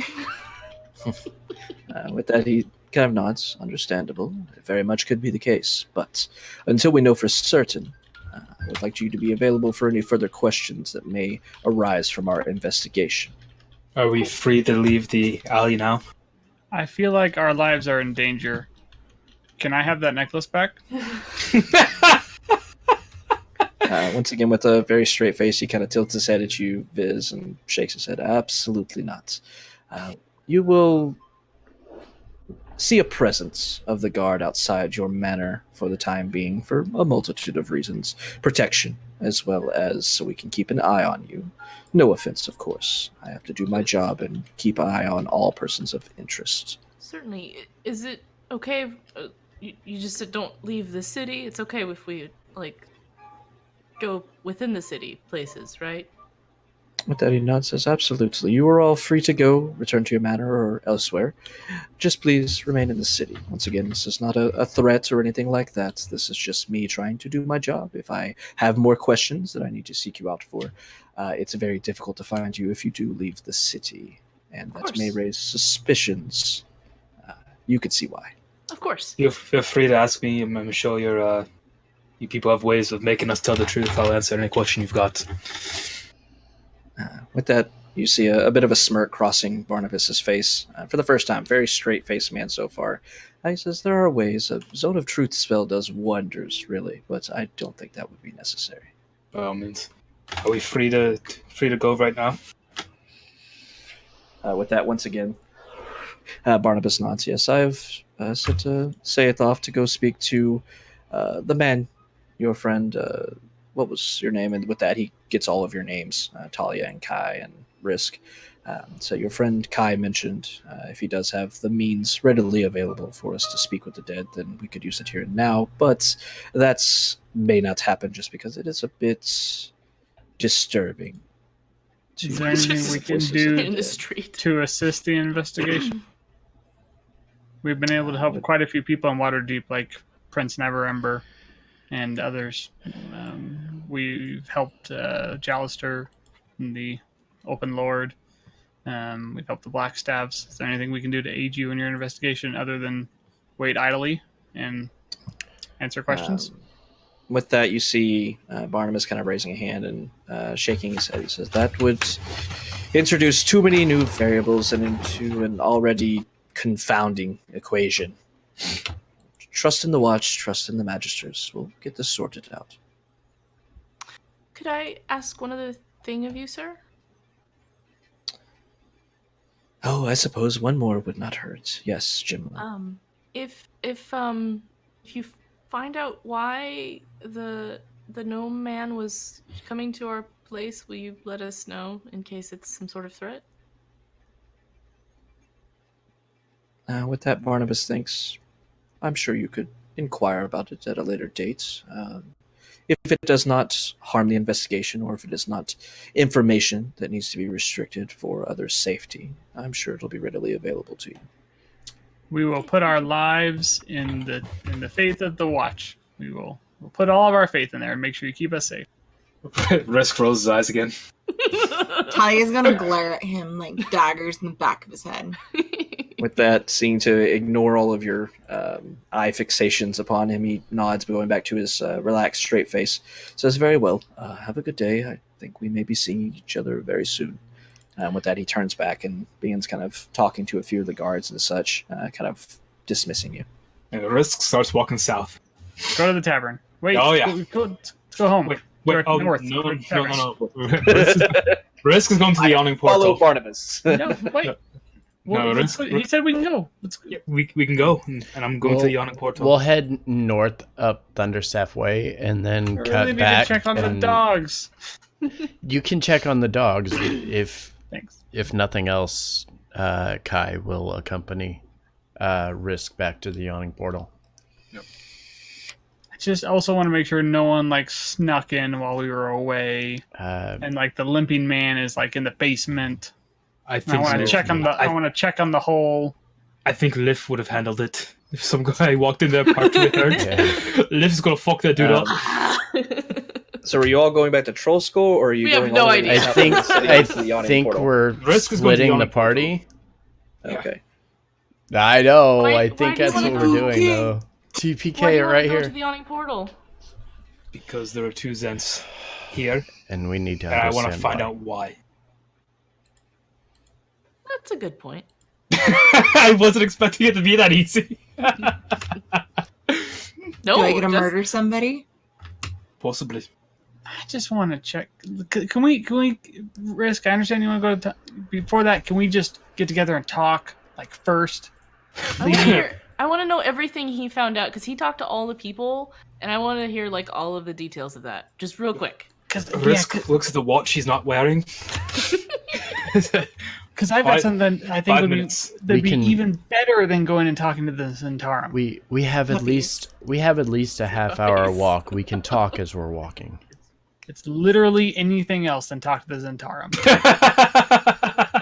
Oh, Havoc, I meant to ask one question. How much time passed, or just phrase it this way, was Detect Magic still up by the time that, what was his name? Barnabas? Barnabas. Was there? How long does it last? Barnabas 10 minutes. Splashwind? 10 minutes. 10 minutes. It was still up. How magical Took was about- he? Very. Were his glasses magical? I want to know his glasses are magical. Let's see. Where are they? I want those things, man. Yes. Yes. They were? Yeah. Can I His try and steal them? glasses See that cast Jot Detect wants Magic. them. So he was detecting you casting Detect Magic on him. You know, I mean, at the very least, Jot, you've been inducted into the Watchful Order of Magicians and Protectors, and you know that there are investigators who use and aid the guard and the watch of Waterdeep investigations using the arcane or just their natural intelligence, as you have to be a spellcaster. You know that investigators such as Barnabas, though you've never heard or met this man before, they're pretty high ranked. You're based on what you saw with him with Detect Magic, you were like, holy shit. He's not an archmage or something like that, but he's strong, even much stronger than you. Yeah. Okay, cool. I just wanted to know exactly how magical and beautiful All he right, was. so- That's all. Glorious, full beard, radiating magic everywhere. His magic was enormous. It was great. As you all move to the north, heading up towards Troll Skull Manor, kind of discussing what you want to do. Want to go figure out what's going on with the Zentarum, maybe at the Yawning Portal. You want to share information, if nothing else. Check on the dogs, who, as you're passing Troll Skull, can hear yipping and barking still coming from inside, as well as the neighborhood around you. Before we go to that, we're going to go ahead and take our 5-minute break, and then we'll return and see what y'all want to do. Havoc has to go explain the moon. All right. So, 5-minute break. Don't go anywhere. We'll be right back.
All right, so we're currently waiting on a couple of people to come back. Actually, they're coming back now.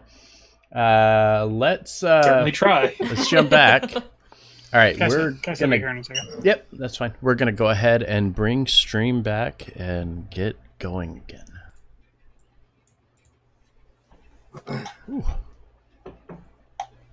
So yeah, like I said, y'all are approximately up at the tavern now. If you want to stop here and talk, or if you want to take off immediately to the yawning portal, or if you want to go somewhere else, by all means.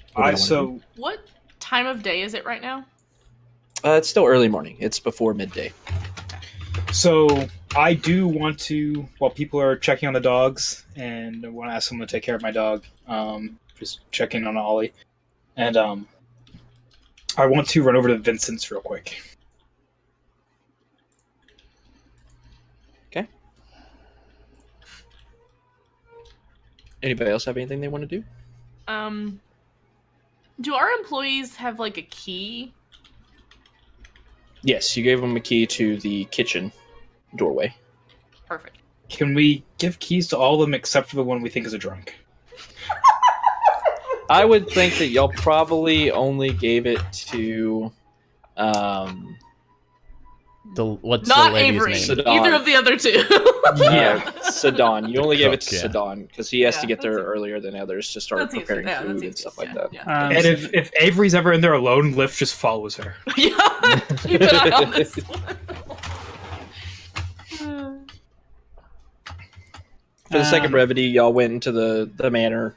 You were able to calm your puppies and mama dog down, who were just super excited about the loud explosion. But No new oozes. Everything's fine, right? yeah, nobody in the. You checked all the floors and everything. No new guests. You find Liff had kind of floated back up through the floor, back into the top as he was kind of watching the hole, trying to figure out what was going on. Y'all kind of explained it. And he was like, "Oh," and then sunk back into the floor to watch the hole some more.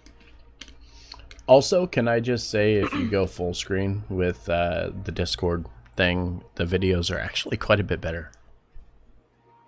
I'm noticing that. It Yeah, it's looks a a lot drastic better That's on really good. stream. Yeah. It looks a lot better on stream. Awesome. Good, Cool good, good. beans.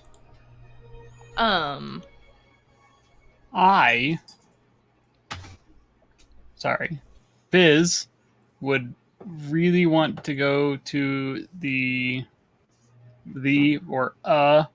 Temple of Gond that John mentioned, to maybe look into that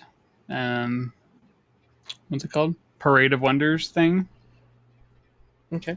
Denier is a god of knowledge, and Gond, I think, is a god of knowledge, and that seems like a really good plan. If we think that person on the roof may be related to that somehow. Okay. It's fair. Anybody else gonna join Viz in this? That's what Viz is pitching. But if everyone else wants to do something else, I don't want to split the.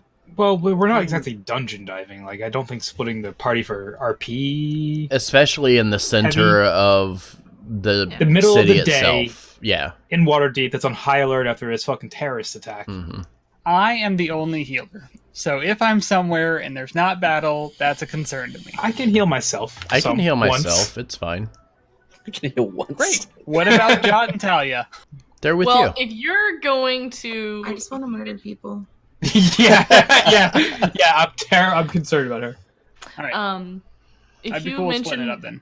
wanting to go to the House of Wonders, I would mention that I have been there before, and I know The where House it of is. Wonders is a specific place? Mm-hmm. That's the House of Wonders is the Temple of God. The Temple of God Oh. is the House of Wonders. It's just there's just one singular. They just Temple have for multiple God. names, yes. Yeah, I would want. They worship Gond by creating things, by making contraptions, making steampunk wet dream. That's kind of what the House of Oh, Inspiring is. not like they don't make necklaces. So they make of magic fireballs. stuff, but Oh, they probably could make that too, but they also make constructs and flying airships and things of that nature. okay. That's I tell you. That's Jot tells you. I say all that. so says Jot. Okay, I really want to go to the Temple of God, and I think talking to the Zentarum is just a terrible idea, and we definitely shouldn't do that. There are dead Zentarum outside our door. I think we Yeah. should definitely talk to the They should- Zentarum for sure. We should definitely not talk to the Zentarum. They were trying to kill a gnome. Actually, That's I'm not our not problem. even. Actually, I'm not even there. So Wait, what? He's talking to I Vincent. ran across the street to talk to Vincent. Oh, okay. At first I was like, where did you go? And I was like, oh shit. Sean, Risk is just like, "Ugh. I'm going to the awning portal. Fuck you guys. Yeah. Kai's just listening and just kind of shakes his head and says, I'm actually with the Risk on this. I think we need to go to the yawning portal. But if he was here, he'd say there's no reason we can't do both. So skipping over to Risk, you walk over to Vincent's trench shop called the Tiger's Eye. You know, he runs a detective agency out of this place, and as you move forward, you hadn't seen him during the crowds and such, but he's a somewhat plain-looking man, always wearing a nice suit, but otherwise somewhat plain-looking. With that, you make your way over to it and knock on the door, as you know that the door is probably locked, as it normally is. And after a few moments of waiting, the door opens and you see Vincent before you, and he kind of eyes you up and down and looks at you, and he hesitates for a moment. And you see him kind of thinking. Says, "What was all that out there next to the manor?" That was a fireball, and there are now a dozen dead bodies outside my door. With that, he raises an eyebrow. He says, "This close to home, huh?" Yeah.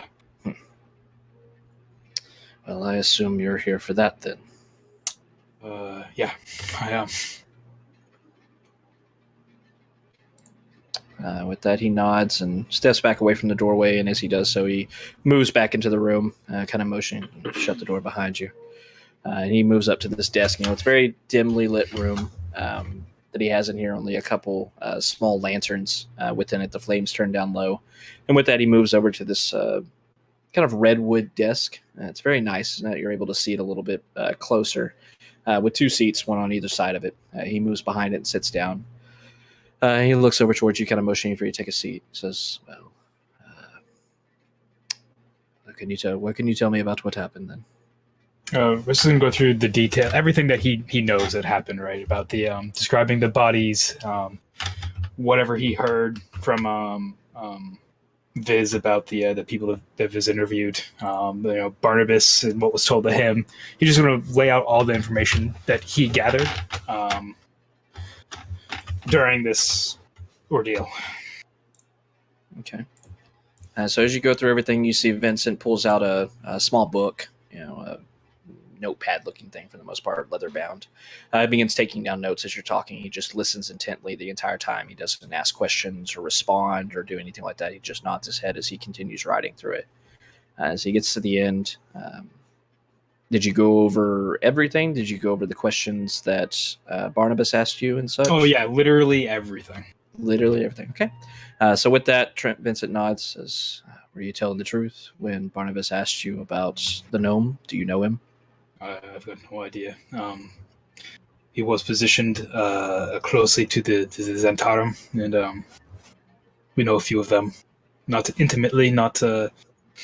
we... Do I get a vibe that I've got, like, client confidentiality with this guy? You get a pretty heavy vibe. A lot of that, alcohol, yes. okay? You give him a lot of alcohol, but you know that he locks the door. As you entered, he locked the door behind you. Right. He does not take anybody coming into his place of business or anything unless they're here for business. And he doesn't, even all the 2 nights that you saw him at the tavern, he did not make small talk about his work or anything. Okay. So you get a good idea. He's a professional. So Risk kind of considers this and says there were 2 Zentarum, or people branded with the Zentarum winged snake. And we have done a job for them. Do you remember not too long ago there was someone killing elves and half-elves down in the dock ward? With that, he slowly nods his head.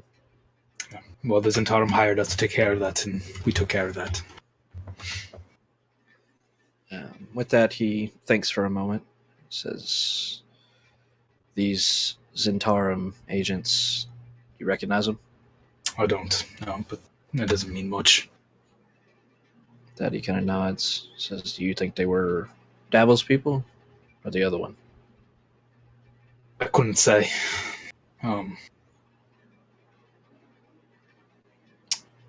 If I had to guess, I'd say probably. Davil knows where to find us. We got the money to repair Trollskull Manor from Istrid, who works the Zentarum. Davil would certainly know where to find us. You're saying that you see him kind of frowning and his eyes kind of squinting a bit, and he shakes his head. No, it's not right. Why would he try to kill you or send people after you if you owe him money? We don't know that they were trying to kill us. We don't know that. Wait, do we think that the two people branded the Zent logo were part of the attack? I don't know, do you? I don't think so. No, I mean they. We don't know that they were. We know that these were Zentarum in the alley, but we don't know they were part of the attack. We just know they were caught up in it.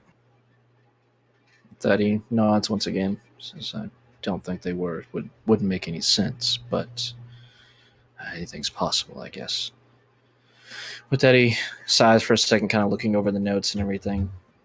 With that, he nods once again and kind of holds out a gloved hand. He says, 25 gold pieces. I'll start looking around. Done. Which you do know is a discount. Pretty heavy discount. It's half off. Risk hands him 30 gold. That he looks down at it, kind of counting them in his hand, and he drops 5 one at a time on there. I don't know if you can't count or if you have a hearing problem. It said 25. Puts it into the pouch next to him. Appreciate your help. This is there are 11 dead bodies in our neck of the woods. And I just need some answers. With that, he nods and speaks once again. I'll start asking some questions, talking to my informants that I have throughout the watch, the magisters, things of that nature. As you said, this happened in our neighborhood, and once I figured out after everything cleared, I was going to start investigating it anyway, but now I can do it under my license as an investigator, so thanks for that excuse. I'll see what I can find. Give me a few days at the very least, a few weeks at the worst, but I'll get back to you as soon as I learn something concrete. And we have a lead of our own, and I'll come back if I've got any additional information for you. With that, Vincent nods and thanks for a second as you're starting to get up to leave. He says, Risk, that Barnabas, I've heard of him. He's real good. If I don't figure it out, he will. Somebody's going to pay for what they did to all those people. So that may be another, we'll know. That may be the case, but I'm not certain that the expediency in which it's dealt with, or the thoroughness in which it's dealt with, is up to my standard. With that, Vincent seems to mull over the words and he kind of nods. Says, maybe. We'll see what we can turn up. You'll hear from me shortly. Risk is going to offer a hand to shake hands. Daddy takes your hand and strong grip, shakes your hand, kind of nodding to you, and then kind of dismisses you, waving his hand as he goes back to start reading again. All right. Risk heads out and goes and knocks on the window at the manor. Hey, I'm heading to the awning portal. Fizz in the other room. I don't trust this fucking Barnabas guy at all. He just wants us to sit on our asses while Martin's out there without any friends, and he's lonely and he's sad. We need to do something now. That's just...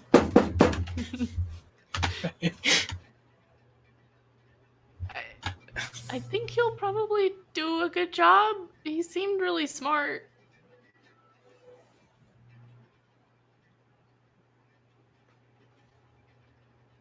Oh, I mean, I'm sure they'll eventually get it done, but that doesn't fix the problem now. We're capable people. We need to help people. I'm not saying we don't do anything. So I want to go to the Temple of Gond. Risk is going to the awning portal. Who's going on route number 2? I would like to kill some people. Just anyone. Well, Someone who woke me up from a slumber. Just kidding. Talia, that's a 50-50 split. There's always a chance of trouble around Viz. But also, there's also... I might also kill Viz too, which I think you guys might not like me for. Why don't you come with us, Talia?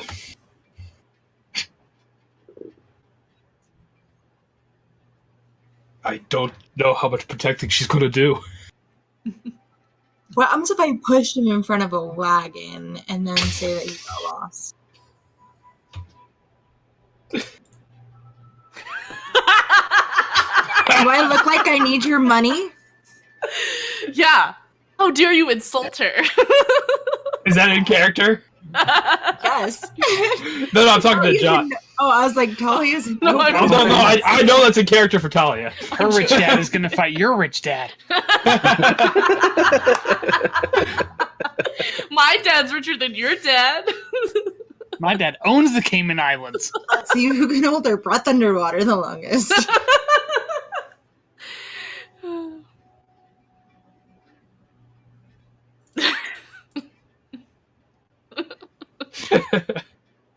Shocking grasp.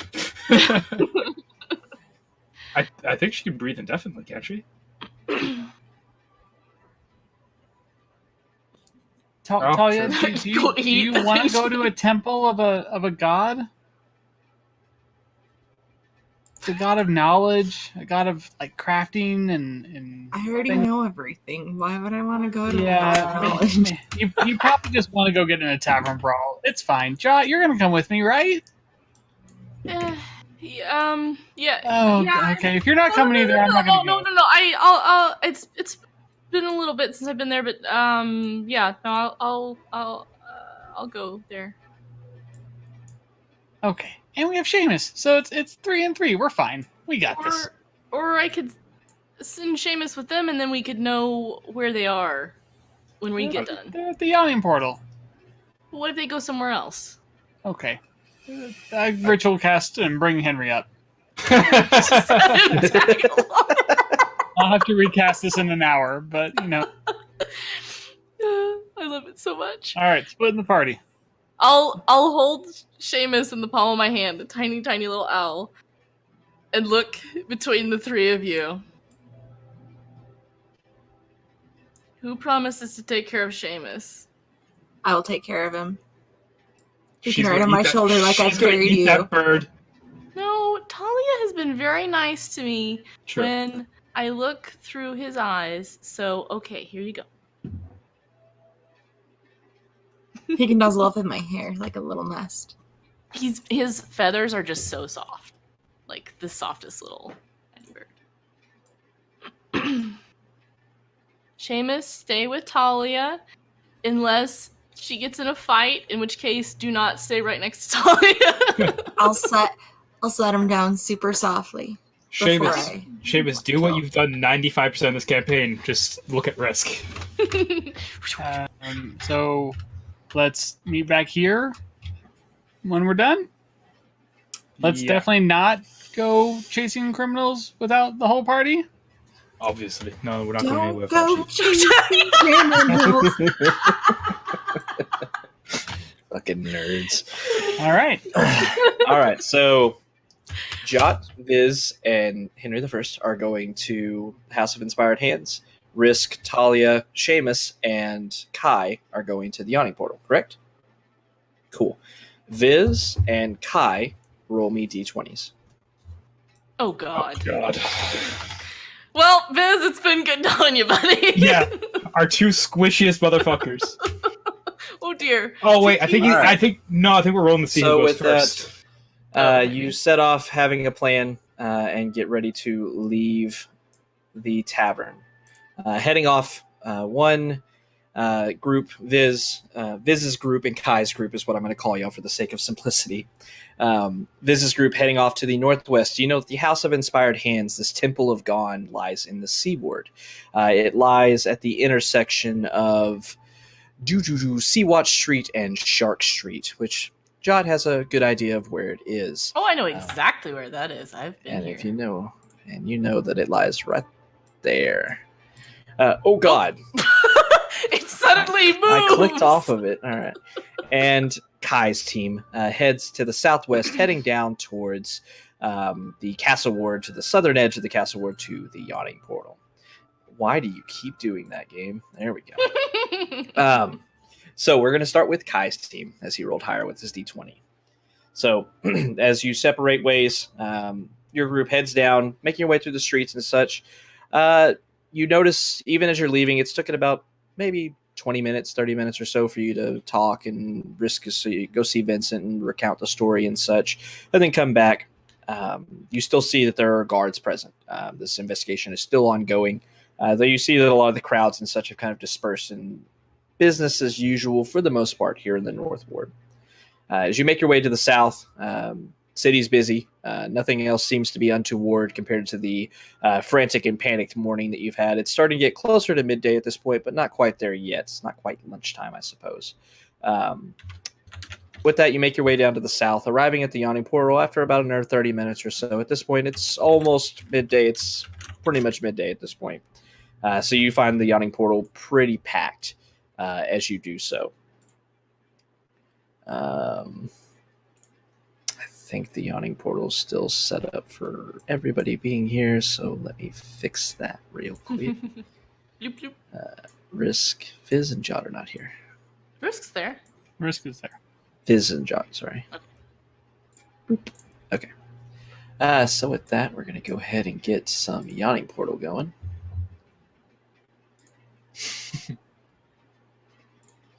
All right, so with that, you find yourself walking into the Yawning Portal, as always, finding your favorite table open for you to sit down at. And with that, this is aggressive. You find yourself sitting down, moving forward. Not Bonnie this time, but you do see her moving around the crowd and such up to the northern end of the tavern. But one of the other barmaids moves forward and says, yes, welcome to the Yawning Portal. What's going to get you all? Information. Get me the head of Devil's Sauce. I'm all set at the moment, thank you very much. Oh, I can't hear that phrase without. She kind of frowns and nods. Anyone else? I'm good.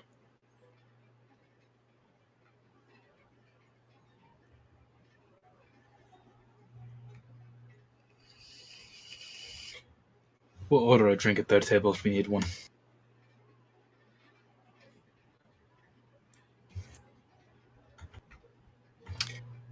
With that, she kind of forces a smile and nods. Very well. No money to be made here, I suppose, in my establishment. And she turns around and walks away. Out of curiosity, do I see Jalister in the building today?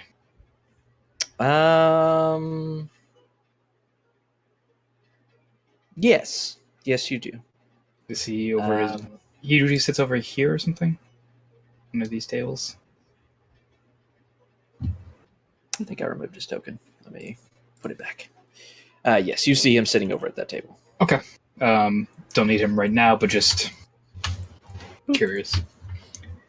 Risk will start making his way over to Yagra and Davil.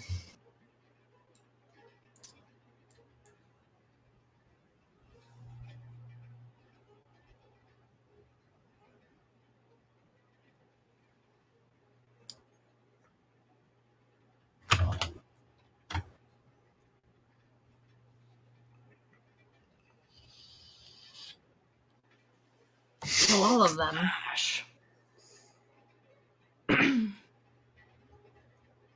All right.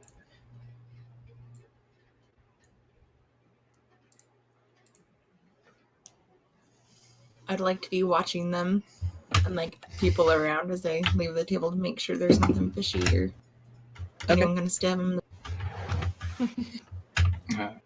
Risk is going to sit down and start to lean back, then think better of it. I actually rolled an intelligence check IRL to see if I Talia sees Bonnie just eyeing Risk, making sure he's not put it on there. Put his feet up on the table again. As you sit down, you see Davil and Yagra are at this table, and they kind of glance over at you sitting down, and you see Yagra smiling up at you, and Davil nodding to you both as you sit down at the table. Davil kind of raising an eyebrow at both of you just kind of sitting down. Yagra immediately leans over and says, "I had such a good time last night at your tavern. It was glorious, really. I haven't drank that much in quite some time." Yes, it was a nice evening, but unfortunately this morning was marred by a bit of an incident. With that, Yagra kind of frowns and says, "Well, I'm sorry to hear that. What happened?" We were woken up by a fireball going off outside of our door. 11 dead bodies, and 2 of them at least were Zentarum. With that, you see Yagra beginning to speak, and then she immediately raises an eyebrows, or both her eyebrows, at the mention of Zentarum, and looks over at Davil.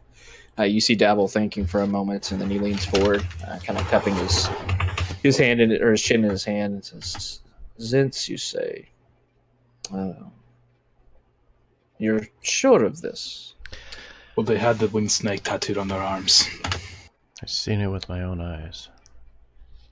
With that, you see him kind of nodding. Says, "Those are Zents, all right then, or fanboys, I guess, but probably Zentarum." He thinks for a moment, kind of leaning back in his chair. "I don't believe any of mine were near your residence this morning." They may have been accompanied by a gnome. There was a dead gnome nearby who seemed to have had something taken out of his pocket after the deaths. Marissa's going to just go over what happened and the information he does have with them. Because CK is drunk and can't remember every detail. Give me 1 second to look. And if only your studious note taker was with you. The person with a literal book of information. Should have gone to church. It's not the first time in my life I've been told that. With that, Davil thanks once again and shakes his head. I don't claim to be knowledgeable of all of our members' movements. My former adventuring party assists me in leading our faction here of the Zentarum. And I could ask around and see if we had anyone there, but can you describe these people? What did they look like? Any distinguishing features of the Zentarum or this gnome you said that accompanied them? Now, were they halflings, the 2 that had the marks? No, it was 2 humans. They're humans. Kai will begin to describe what he had seen, describing the clothing and the tattoo, mentioning they just had like pretty plain basic armor on, right? Yeah, it was just like that normal studded leather that just most of looked them like wear, very dark basic clothing. Like almost like entry level type Zentarum agents.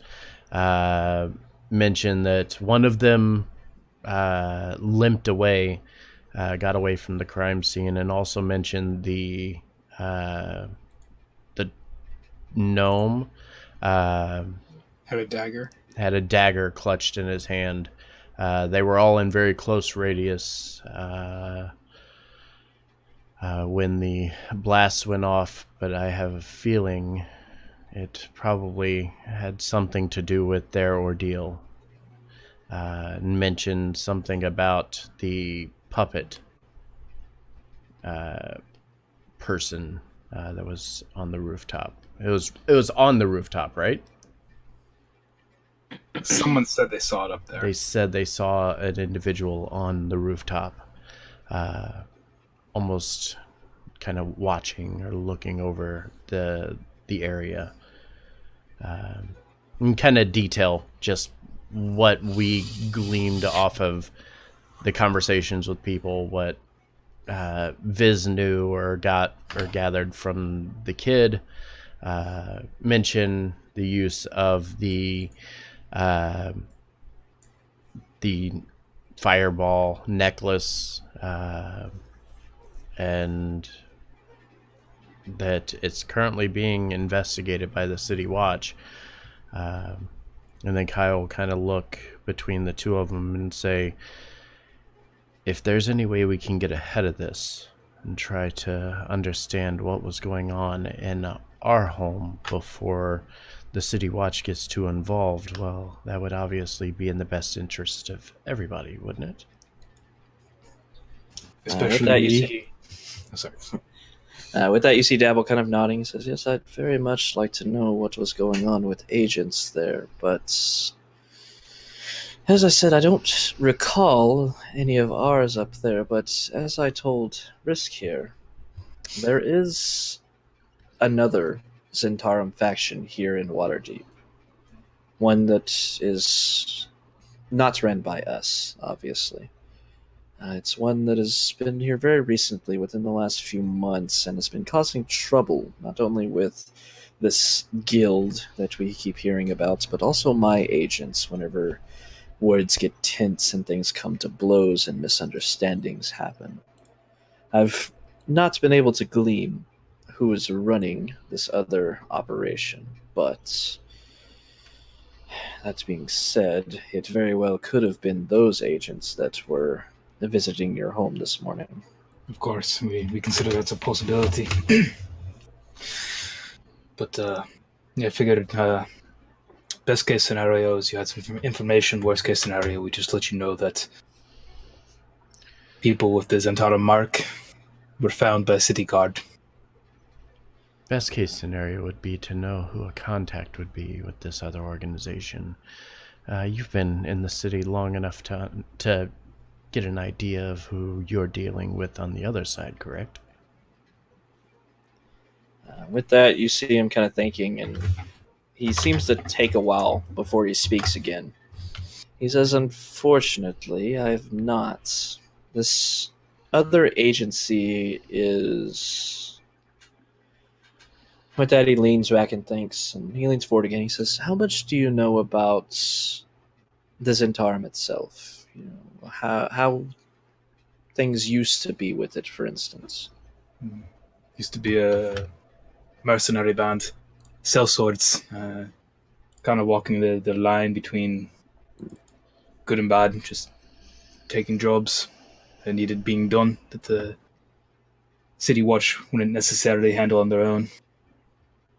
With that, he kind of thinks, says that that's more so how it is now. Before that, however, the Zentarum had another name. It was called the Black Network. It's not a turn of phrase that we follow much anymore, but back then, when it was created and when it maintained operations on a much larger scale than one city here in Waterdeep, and the factions were more intermingling than separated, when they were one unit across not only the Sword Coast, but the entire continent of Faerun. It was a fearsome organization that worked from the shadows to not only do things such as sell mercenaries and sell swords and things of that nature, but carry out assassinations, ones of important people, dignitaries, kings, queens, princes, would be taken care of by this organization. And the reason I bring that up is that this other faction that has been operating and holding the Zentarum name is operating more as a black network than as a Zentarum. It worries me a bit. Once again, as I've told you before, and I've been honest, I do not want to see violence here in this city. I want to help it prosper. With our own means, of course, which may not always seem good. But I have well intentions, at the very least, at heart. They do not seem to have the same focus. Fair enough. Well, if you find anything out, you know where to find us. We appreciate the time you've taken to talk to us. And, per usual, you know where to With that, find me if you need me. He nods and says, "Very well, I will look into this. I consider you a friend, if not a member of our organization. You've not expressed interest in joining it, though. Have I I do not? consider you a friend." Daddy raised an eyebrow. He says, "Are you?"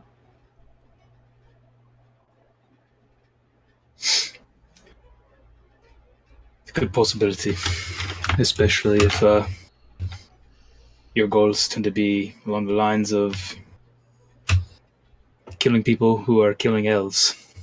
If your goals happen to continually coincide with mine of making this place a better place,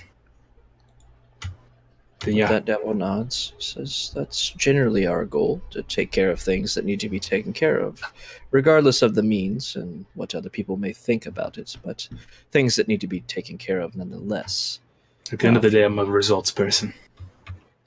That he nods, as am I. I think that's why we get along so much, Risk. Because if you wanted to become a full-fledged member, with a word it could be done. That being said, I may have some more work for you if you're interested. I'm interested. We just took out a pretty big loan, if you want to wear. Oh, I heard. I was here. With that, he nods. Says, well, very well. I do worry, though, Risk. A mutual friend of ours, and as he says that, he kind of glances over at Yagra, did mention, well, not worrisome, but an interesting guest that did venture into your tavern last night. There was Mertz. He seemed to be a friend of yours. Friend's a bit strong, but I believe I already told both of you the nature of our dealings with Mert. Daddy shrugs, says, I've heard things, but I was told and someone saw others. I do not mean to question your friends and such who you keep a company with. Only loyalties are what I care about. As you said, results matter.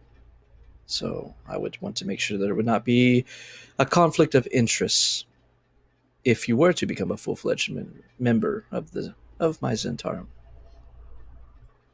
The Harpers weird me out. They are a very strange organization. I think they're secret or something. Super secret society known as the Harpers. They talk to horses or some shit. I don't know. But Just raising an eyebrow. Horses. yeah, to be very careful if you're talking around the horse with a purple flower in its ear. Daddy thinks for a moment. I'll have to keep that in mind, I suppose. You're gonna get the horse killed. Gonna get the fucking horse killed! Why would you give away their secret agent?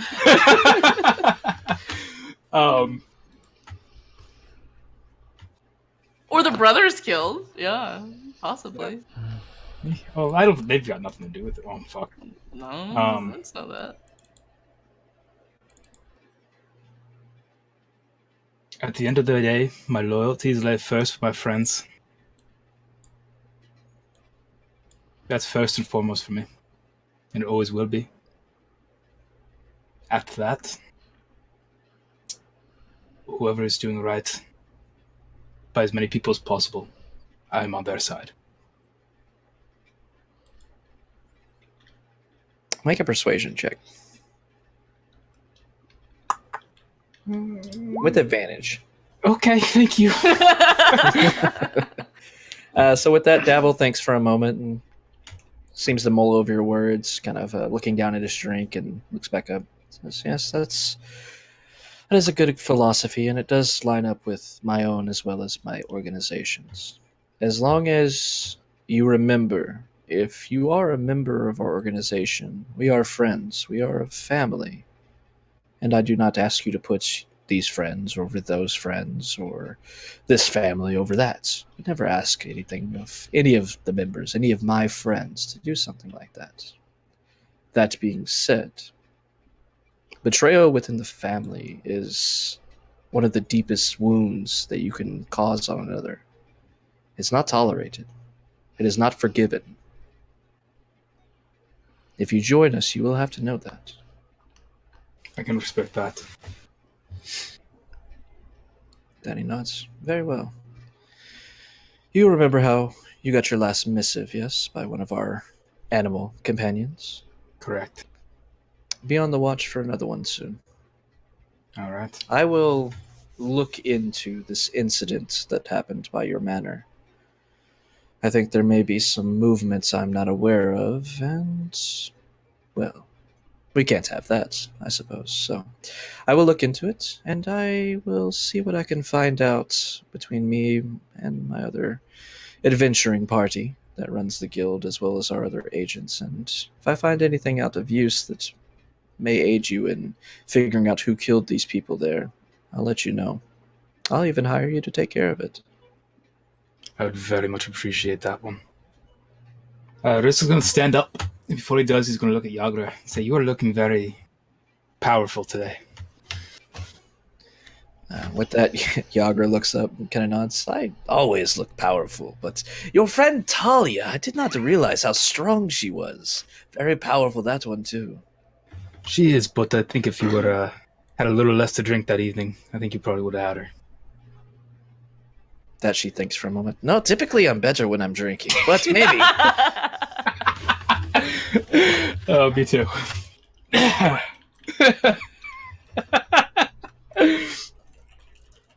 This is going to walk back to the table of Talia. And Kai's just gonna give him a kind of polite nod and turn around and follow. What we really need to do is we need to find the people who did this and tell them, like, listen, you guys blew up a place where one of Durnan's employees hangs out. Like, one of his employees hangs out, he's going to come pay you a visit. Don't do this shit, or Durnan's going to come fuck your world up. Durno's behind it all. I know it.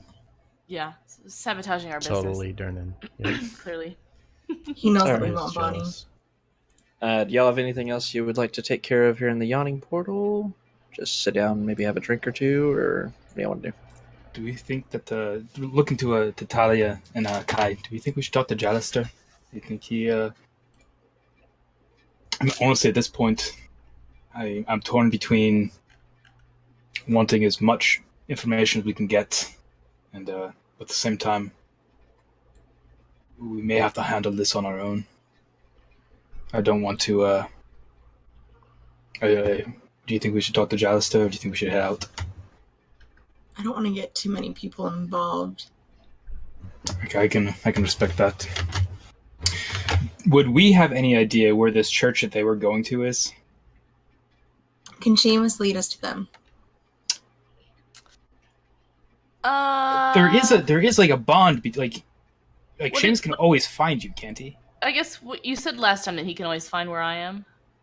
Yes. I think we're probably going to get to our place before you guys get to your place, though, because Yeah, I'm just They saying are we're going to much start. closer, yeah. I figure. Yeah. Can we ask Seamus to start leading us to the two of you? I'd imagine so. Why not? Yeah, you can start heading that way if you wanted to.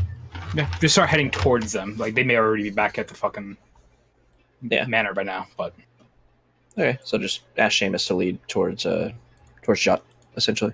mm-hmm. Okay. Alrighty, so switching scenes. I'm so glad Risk would never do anything like join the Zentarum. And I trust him exclusively. I Seriously, do love the two of us who are the most suspicious of the Zits are the ones who didn't go to that meeting.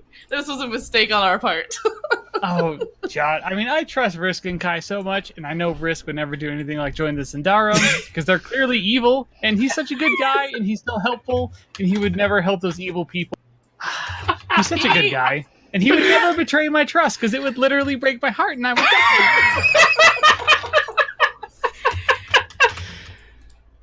So I feel like maybe I should mention that we did talk a little bit the other night, and he did promise he would tell me everything that he'd said when he talked to any Zents. So he'll definitely tell us all of that for sure. Yeah.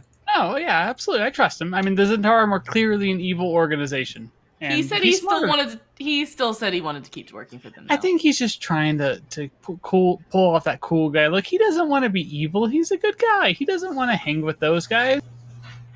I imagine Viz would like literally try and skip with Jot, like as we're like la la la la la. Let's go to the Temple of Knowledge. Jot actually seems really nervous, though. Actually, going here. All right. So as you're all making your way forward, why? There we go. Okay.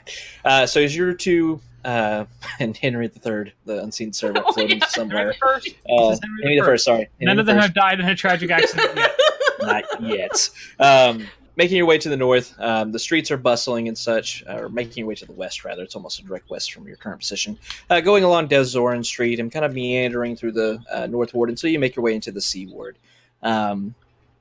You can tell that the Sea Ward, not somewhere you've gone as a group before. Jot has been here several times, but maybe it's Viz's first time going here.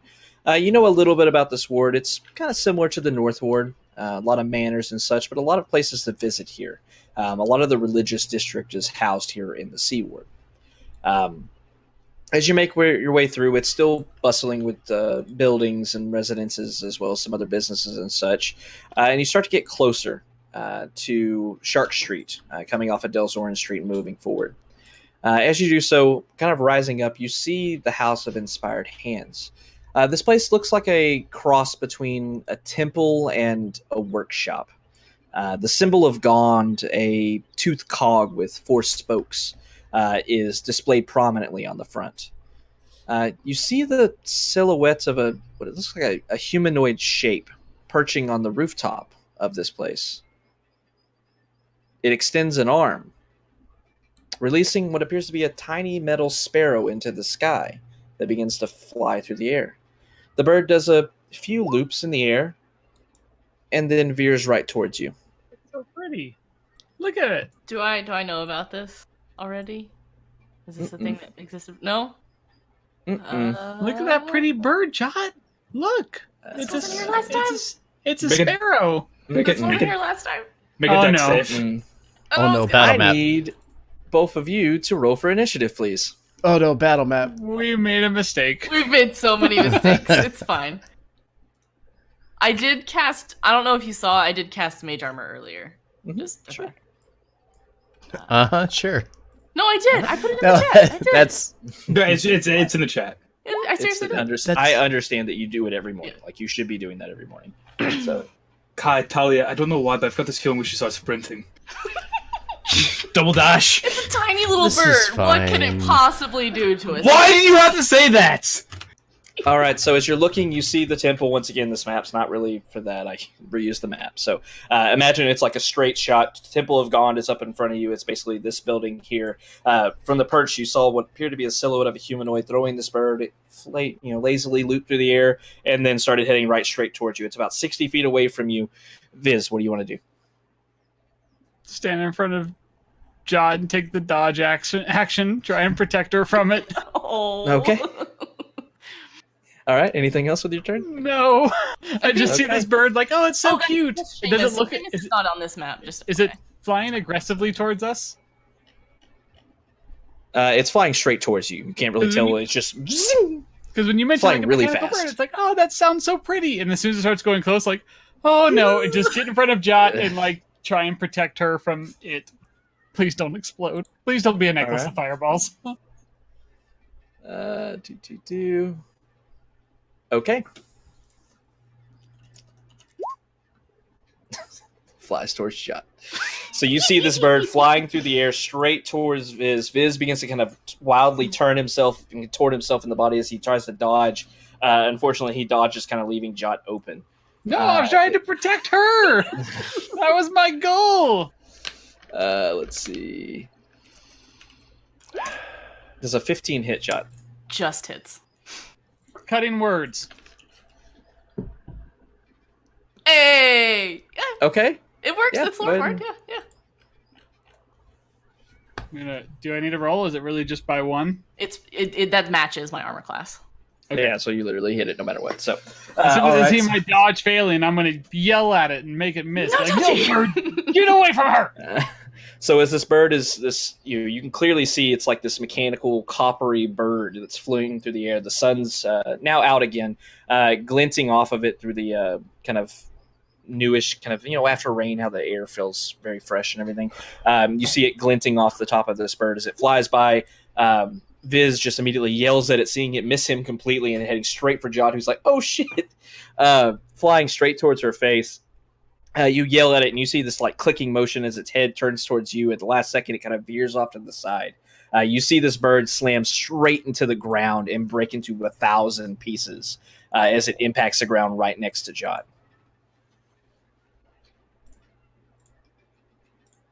Can we see the person? Are they throwing more birds at us?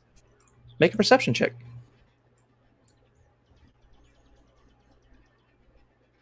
I started looking at the bird because it was a mechanical bird. So Still as you standing dodge and over looking Jot. out of it, you still standing over Jot. You look back up, searching for this silhouette, and you see the silhouette moving, like freezing for a second, and then turning around and moving, and you see it disappearing into the roof of the House of Inspired Hands. What kind of combat was that? What would have happened if it would have hit you? Would it have been exploded?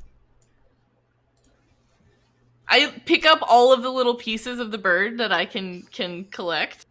What do your Is it just gnome like a eyes lot of see? different little gears and stuff? Yeah, you see like little, tiny little gears that were in this thing. Like I said, this thing was a sparrow. It was like, almost the same size as Seamus. It was itty bitty. You're able to pick up just bits and pieces of scrap metal for the most part, some gears, springs, things of that nature. Definitely, kind of clockwork made from this. But you're able to gather up the pieces. It takes you a few minutes to get them all from like spread out in this wide area on the ground. But you're able to gather up, you hope, all the pieces. Would it have exploded?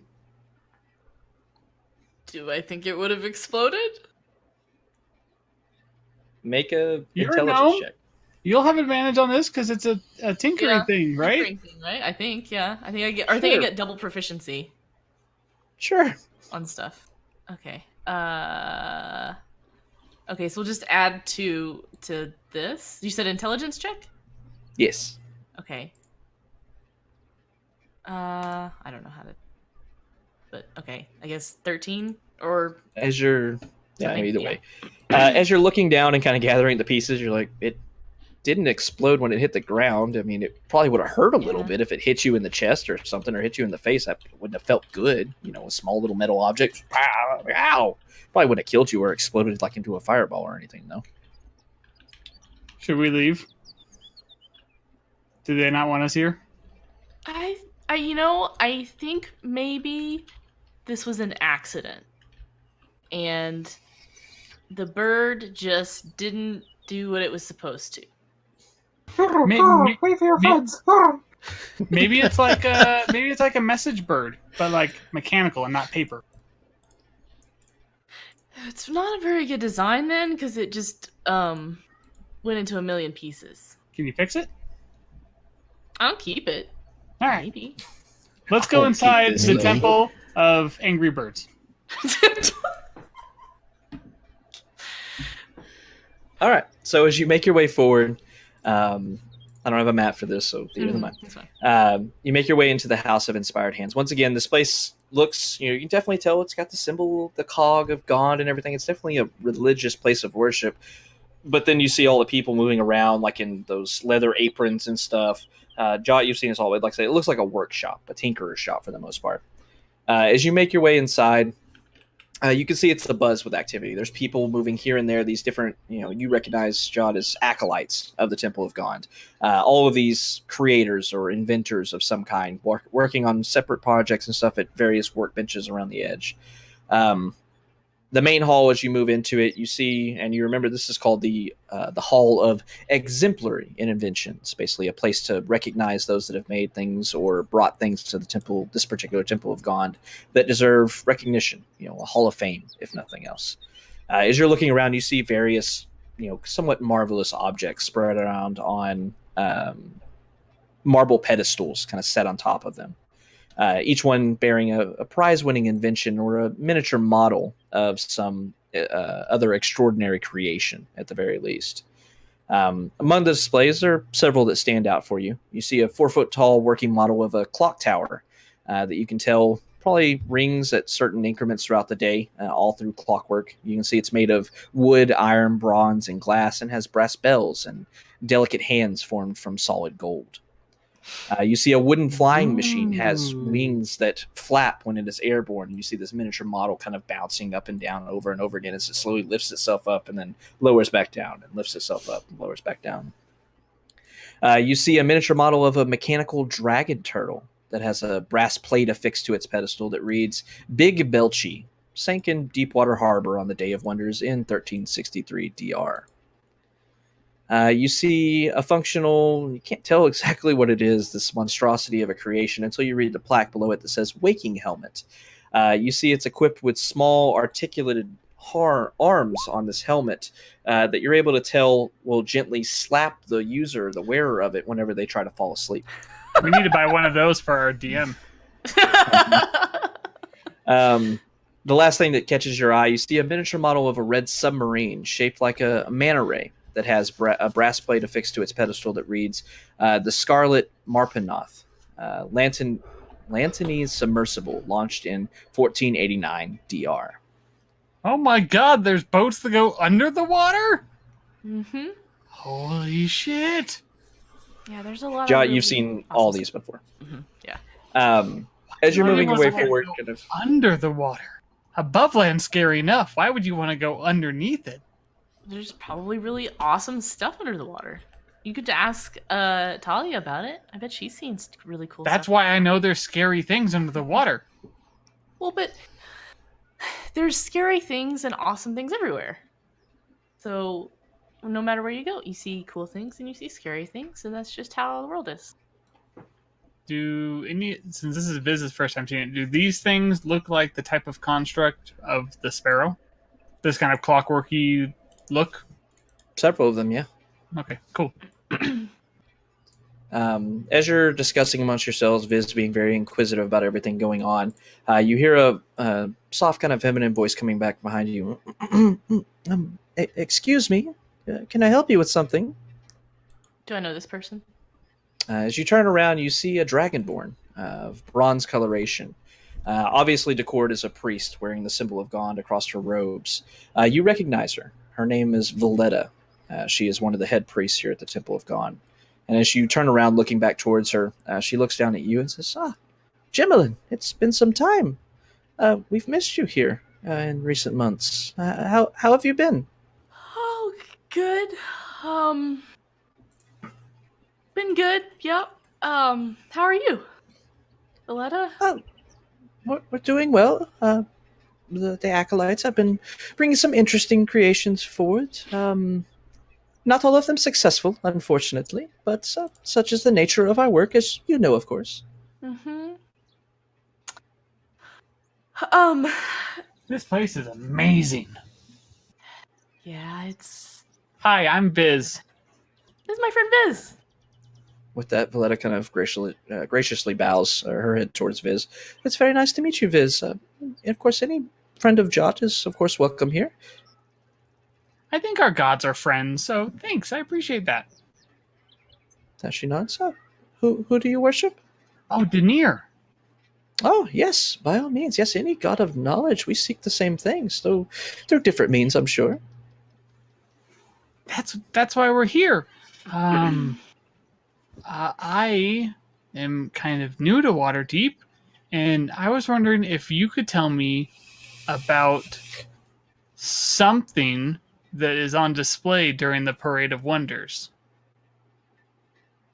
With that, Valletta thanks, kind of arching an eyebrow. There's a lot of things that are on display during the There's like a humanoid thing, With It's that, like she a kind of little, nods. like a marionette.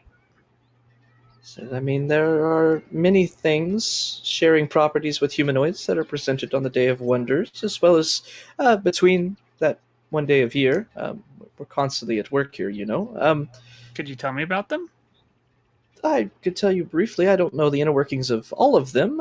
We have several creations, some brought by Lantanese wizards especially, are very fond of leaving some of their works here, as well as our own acolytes. There are some that favor constructs, able to summon or create them through various means, stone golems, metal golems, things of that nature, though not quite the clockwork that some more people do favor.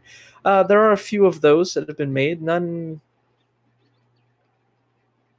perform as expected usually. We try to keep those out of the parade for everyone's safety, of course. Nobody wants a construct metal golem to run rampant through the streets and harm anyone. Sounds terrifying. It's only happened a few times. But yes, there's all manners of things. we have some smaller creation. A Lantanese lizard, actually, brought by a Nimblewright a year or so ago. It's a bit smaller, only about 4.5, 5 feet tall or so, but it has a manner of sentience. It's a very creative creature, but made completely of cogs and wheels and gears and wood and metal and such. It's quite interesting, really. Oh, is it? Does it have? Is it dexterous? Could it throw an object? With that, she thinks for a moment. I suppose so. And it's Why do you ask? Did you say a nimble what? Havoc It's a- from Steve? Nimble. Nimble, right? Nimblewright.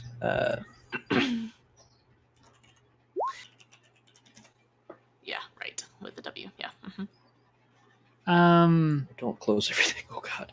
I'm going to look at Jot before I say anything. Do With that, I once know again, if Vleta says When she's asking, raising like, an eyebrow. She's like, Why do you ask? Why do you ask? Looking for slight nods. You've never heard of a Nimblewright Okay, before, Joe. one quick question. Do you know if anyone was up on the roof just now working on a project? She raises both her eyebrows. No. Did you see someone on the roof, Jot? Yes. And then this sparrow thing. Come with me. And with that, Okay. she turns around. And you recognize Vleta flicking her switch from kind to now very orderly kind of matron. Mhm. And with that, she says, come with me. I think And I've she probably starts walking. experienced this particular. Wait, This I is don't the want- normal face. She turns around. You too, Viz. Let's go. I feel like I'm in Turns around and trouble. starts walking. That's fine. She starts walking. Why leading am up I in trouble?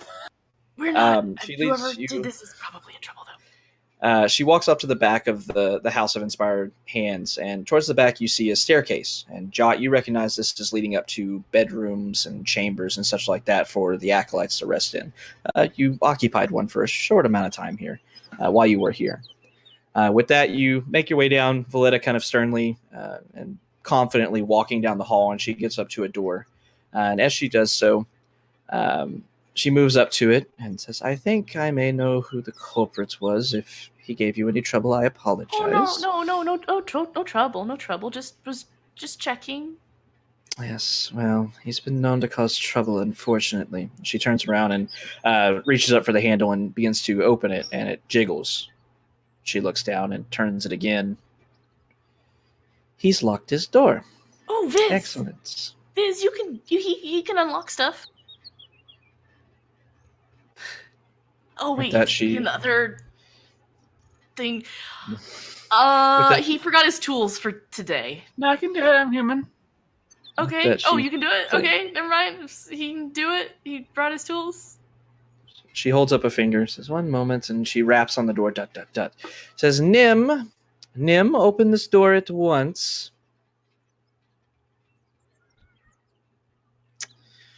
Nim, open this door right now. I have so many years of experience with this. That you see Vleta just kind of bridge the nose, thinking and shaking her head. Viz, if you have the means, could you please open this door before I lose my patience? I can try. You want me to pick the lock? With that, she nods. Yes, you're not breaking the door down. This is a holy place, but if you can pick the lock, then yes, by all means do so.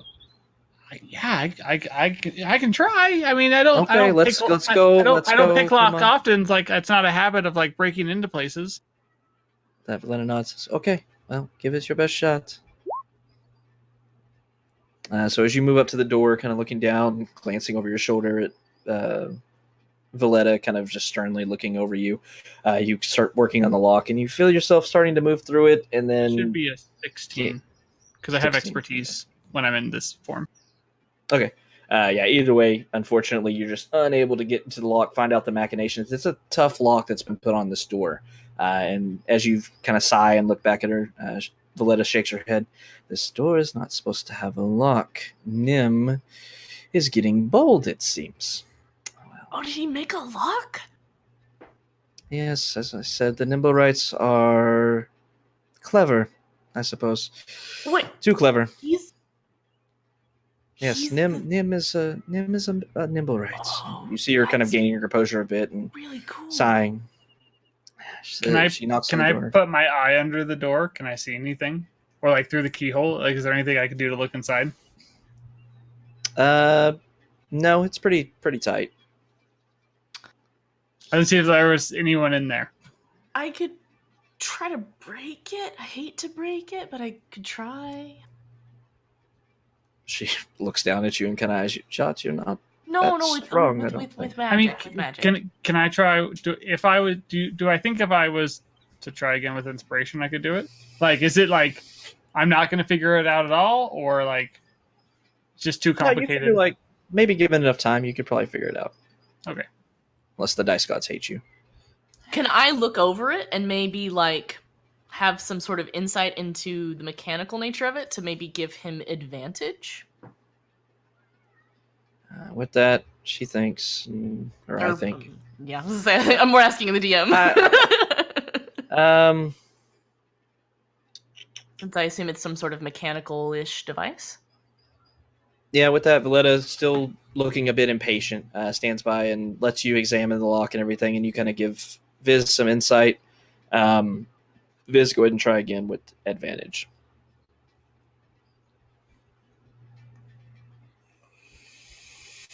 Okay. And inspiration.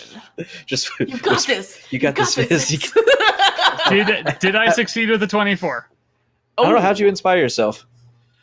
Just real. Okay, Jot's got this. There's a thing on the other side. It threw a fireball and it killed 11 people, and it also threw a bird at us. This is fine. You got this. This is okay. We need to get inside because he's going to continue killing people. Martin is all alone because of this robot. We need to get inside there. We need to get to it right now.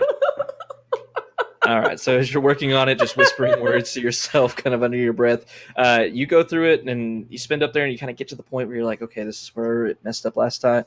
Click. And the door is now open. Good job, Viz. As you do so, kind of pulling your lockpick and everything out, you see this bronze dragonborn hand just right next to your head, opening and flinging the door open.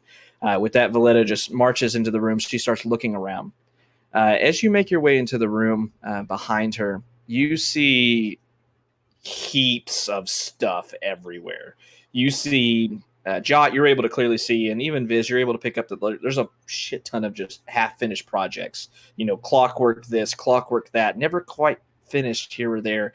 Piles of scrap metal and springs and cogs, all strewn across this small room, all over the place. As you're both looking around with your passive perception, you're able to look up and see there's what appears to be a trap door on the roof, or the ceiling, leading to the roof of this room. With that, you see Valletta looking around, and you don't see anything, nothing like a nimble right that's been described. She looks around the room, says, Nim, you come out right this instant, or there will be trouble. Come out now. People want to meet you. After a few moments, silence. Pet your bird. And then where's your bird back? As you say the bird, you hear what sounds like stuff falling over to your left, and you look over. You see this small head poking up, and I think I have a handout for it. 1 second. How does it walk? Would you describe its movements as a puppet without strings? No sword, but this is what you see. Oh, shit. Oh my The god, beard that's thing? so cool. With the beard thing. Oh my god, that's the coolest thing. But it's kind of short too, right? You said it's like 4'5". Yeah, it's not tall. Yeah. Like, it's a medium creature, but that's about it. He's my height. God. That's adorable, and it makes me so happy. It's a murder robot. It's a murder robot.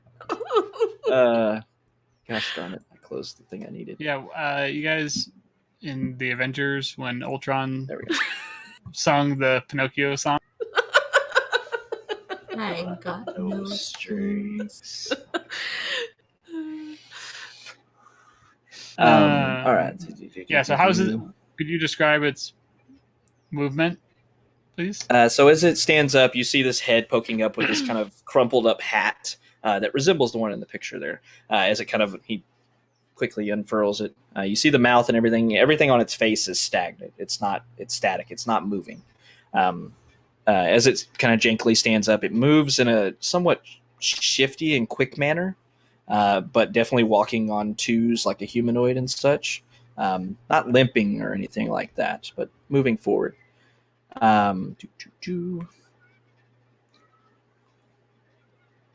With that, you see Nim, this nimble right, kind of moving forward, and you see it displaying very human, almost emotion as it seems to like raise its head up towards Valletta and then look back down at the ground and shuffle forward.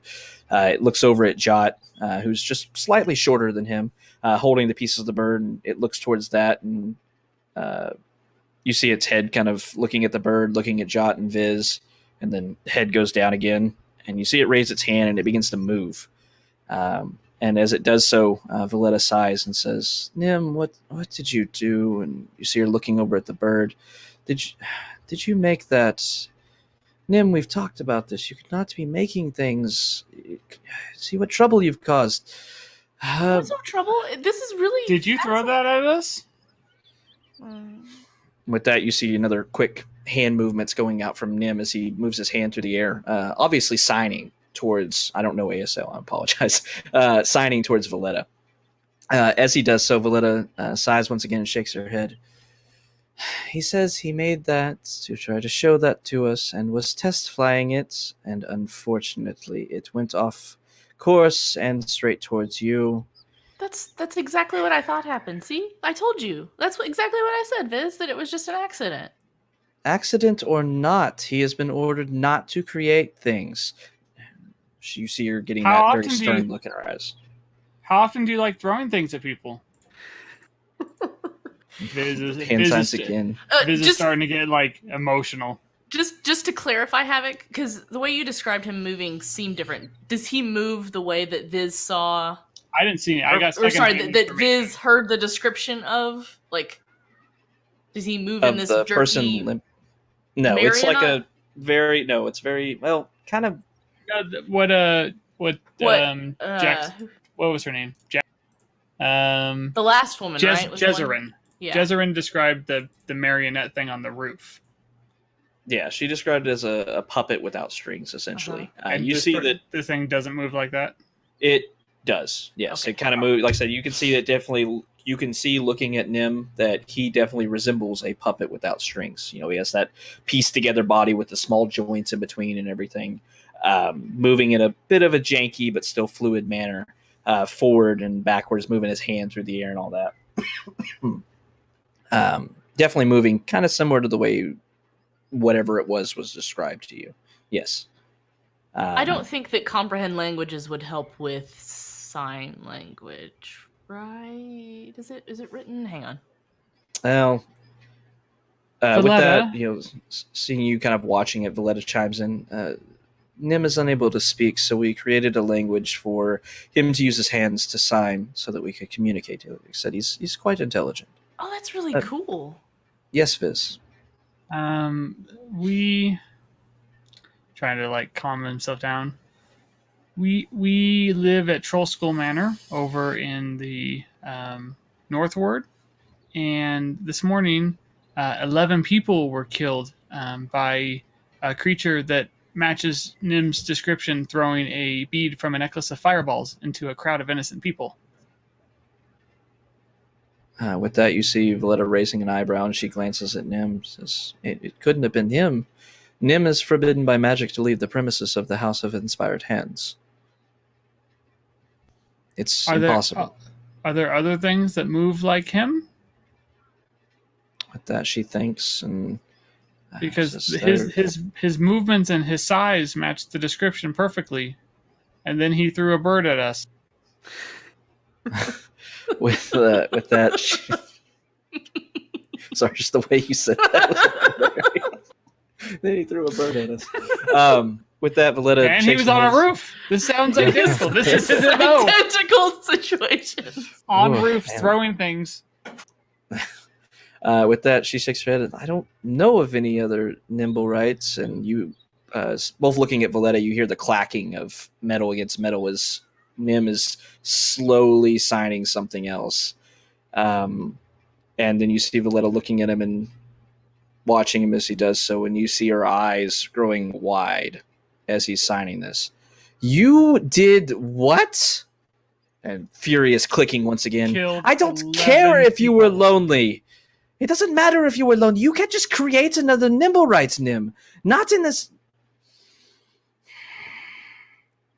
Bring out everything you've created. Bring it out here. We'll take it all away from you. You will have no tools, nothing else in here. She sighs again. You see Nim frantically moving around, searching back and forth, and he begins to start grab boxes and bringing them over, just terrified, moving back and forth. What did he say? Valletta, What did he say? Valletta turns back towards you. Apparently, Nim got the bright idea to create himself a companion. He used parts and in secret created another Nimblewright here. But Nim does not have the magic necessary to give something probable sentience. Instead, he made something to follow orders. He says that it apparently fled during the night a few days ago and hasn't been seen from since. What orders did you give it, Nim? With that, Nim just raises his hand, clacking with one arm just under a box, bringing over more tools to set down in front of Valletta. He says that he told it to be his friend, and it got confused and left, apparently. 11 people died with that, you see Nim's There was head a just ducking child. down again. by himself with no one else in the world now. Nim just frozen in place, his head down. You see Valletta just kind of shrugging and shaking her head. It's like, this is what happens when you do things you're not supposed to, Nim. Causes problems. This isn't causing problem. Valletta, 11 people are dead. You're acting like, oh, this is a mistake. How could you have, Nim? 11 people are dead on my doorstep.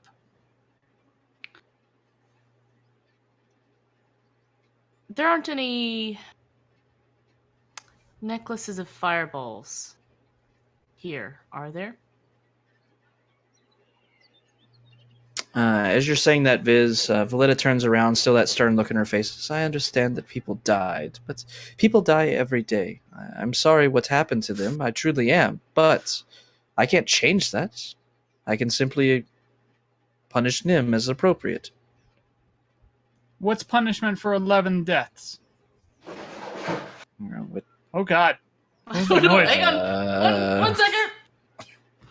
Cat destroying everything because it wants attention. Is the house exploding? Does a fireball go off outside? I really like Nimblewright's sword. It's badass. Like coming off of his arm, like part of his body. I like it. In the picture, is it attached to the hand or is it like detachable?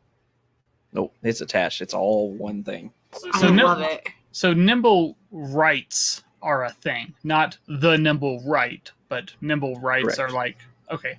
Nimble rights are a construct, essentially. I thought it was the nimble right, like it was just the one thing. Okay. No, this is a creation, essentially, a clockwork creation. Okay. So this is going back to super reacting about these deaths. So with that, you see Valletta thinking for a moment and has a very neutral look across her face, and she shakes her head. It's like, well, what would you have me do? I cannot bring them back. I cannot undo what happened. I think we're missing a step here.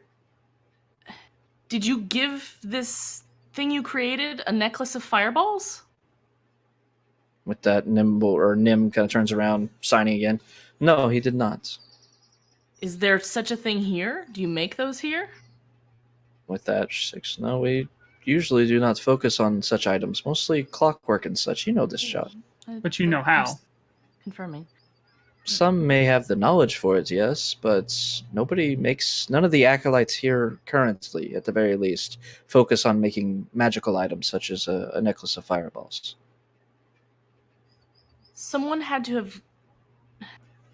Someone's manipulated... Is it his fault if something he makes gets manipulated by something else? That's what it sounds like happened to me. With that, Valletta kind of shrugs. Do you blame the sword for stabbing someone, or do you blame the hand that wields it? I blame whoever threw the fireball. But if you created something that you have no control over, if you created a monster that's going out slaying people because it's confused or because it's built improperly, then we blame the person who made it. Nim has sentience, he understands, he feels emotion, he feels guilty, but those 11 dead people feel nothing. They're dead. Their choices were taken away from them. Somebody should be to blame. Should a creature that can't make decisions for itself, that's confused and shouldn't have been created in the first place, should we blame it and just be satisfied with that? I think we blame whoever gave it the necklace of fireballs. And I agree. If you hand use it. a child a necklace of fireballs and say, "Have fun with this," then yeah, we should definitely blame the person that handed the person the fireballs. But With that, Valletta seems to think for a moment. She says, based on what I know about Nimble rights, which isn't a lot, I did not create Nim, but Nim was brought to us by a Lantanese wizard, and he did speak at length about the creation of him. Nim was special. He was given sentience. He was able to think for himself. And while other constructs have been made that have similar properties, they generally don't have the intelligence to do much more than simple tasks. I think what Nim created is one of those, ones that follow orders. You're told to do something, they do it to the best of their ability. Nim couldn't have done any more. He does not possess the magical ability to do so. So, I would think, and once again I could be incorrect, but I've been a creator and inventor for a long time, but I would think that someone, if they came into possession of this other Nimble right, would have given it the order to cause this fireball to happen. That is what I think at the very least. You take it or leave it, of course, but that is what I think. so,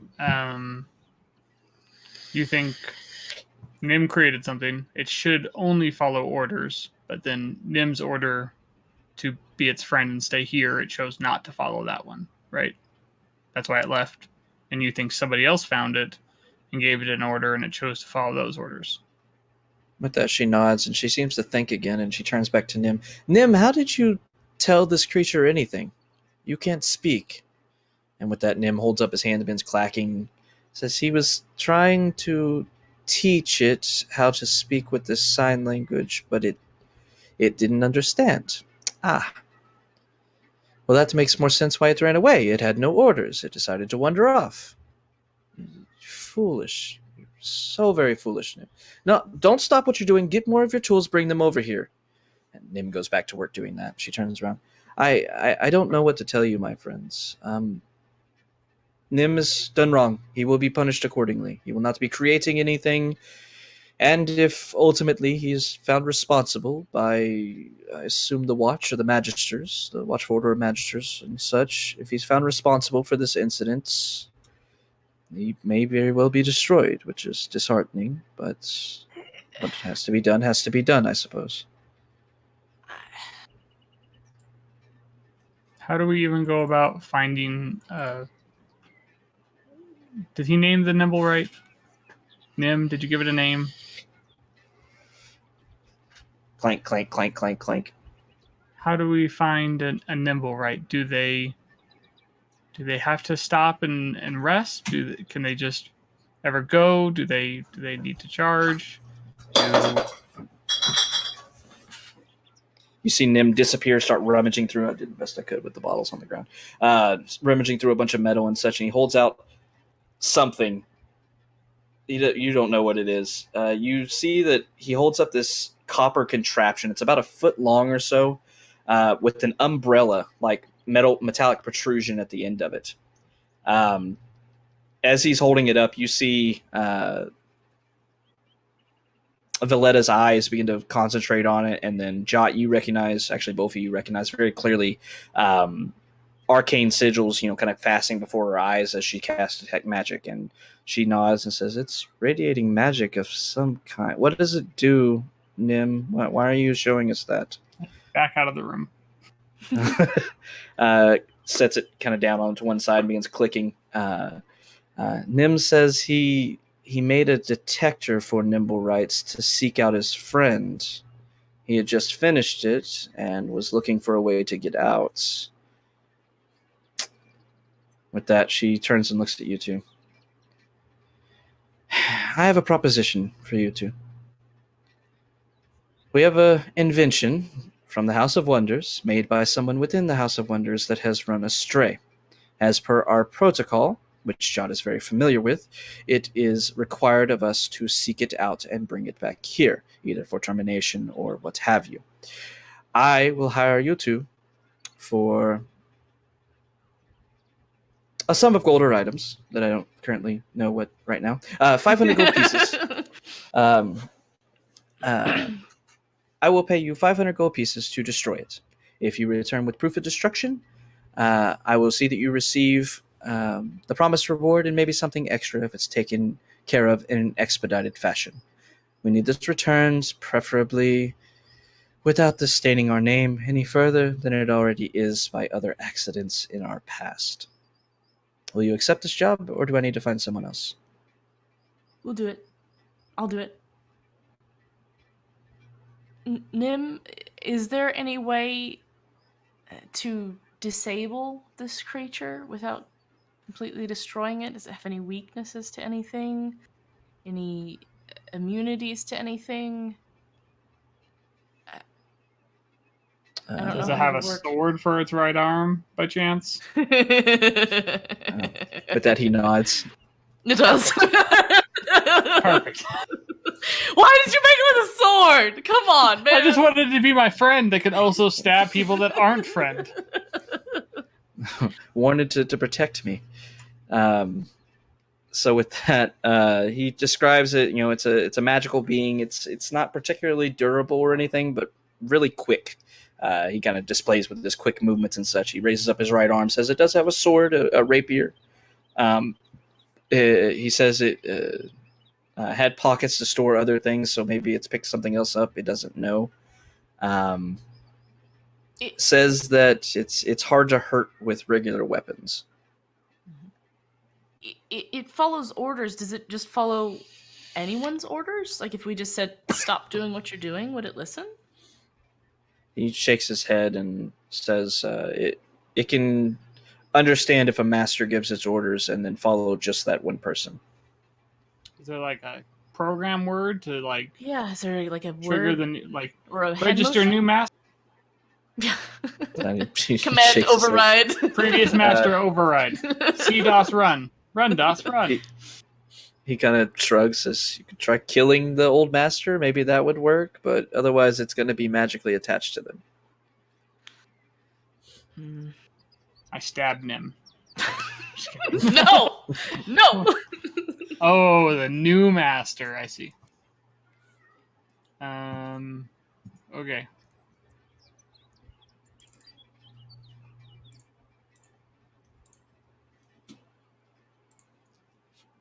If regular weapons don't hurt it very well,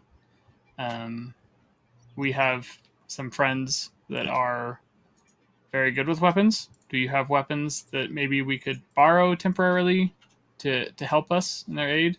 Maybe a trident or crossbow quirls or a short sword of a nature that...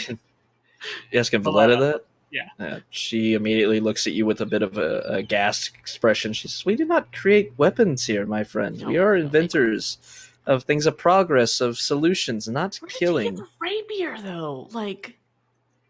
With You that, have she a sword kinda thinks, I mean, shape some metal and put it together, and she looks down and says, "We have to talk about that too, Nim. We don't create weapons here, even if they are non-magical." Do you have something like the waking helmet, but like with daggers? And we could just like put it on the right, and it would just repeatedly stab it. Oh, God. With that, she kind of walks over, taking the Nimblewright detector from Nim, hands it off to you. Here, this is what I will give you to aid in your journey. Take this. Hopefully it works. She kind of asks Nim how it works, and Nim describes that the Nimblewright detector, you must hold down the trigger, and when the activated device comes within 500 feet of a Nimblewright other than Nim, the umbrella on the top of it will begin to spin, whir, and click. The spinning, whirring, and clicking accelerates as the distance to the targets lessens, reaching maximum velocity and volume when a nimble other than Nim is within 30 feet of the device. And I will copy and paste that for you to Thank you. add to your notes. Thank you very much. I'm imagining the umbrella being like this giant Mary Poppins contraction, and like we're walking around and we're like spinning water on pedestrians and things like that. Anybody's made it. Or like we're like walking forward with it, and it's like deflecting arrows and spinning and shit. Copy link. Copy image. Nimble ripe detector. Go. That's amazing. I just found that same picture. I love it so much. That's it. Oh my god. Is that like a handheld thing, or is that like a two-hand thing? It's like one hand. One hand. So it's like a cocktail umbrella. Essentially, yeah. It's a little bitty. It's just... The scariest looking dildo ever. Oh god. Wow. It's been about 30 minutes since we had one, so yeah, it was about time, I guess, for another lewd comment. You've never seen a dildo before? That's a scary looking dildo. Anything's a dildo if you're brave enough, all right? I'm really brave. You got to be real brave. Hard pass on that. Hard pass on that. Where's No, Where's that's Chrissy? a no. That's a no. Yeah, where's Christy?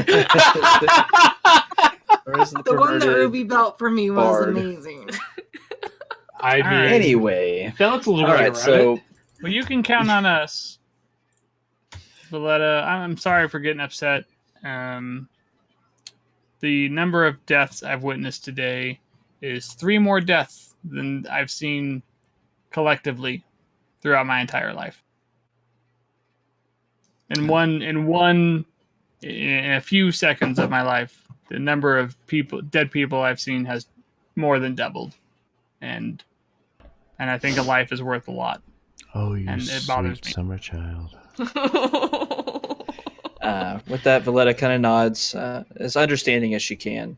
She nods as, like I said, I'm truly sorry for what's happened, and ultimately it was the house's fault for this to happen. We did not monitor Nim enough to catch this happening, and if it hadn't happened, then those people would still be alive. So for that, I apologize, but we're hoping to make this right, and if we can get the Nimblewright destroyed, then at least something will be taken care of in that regard.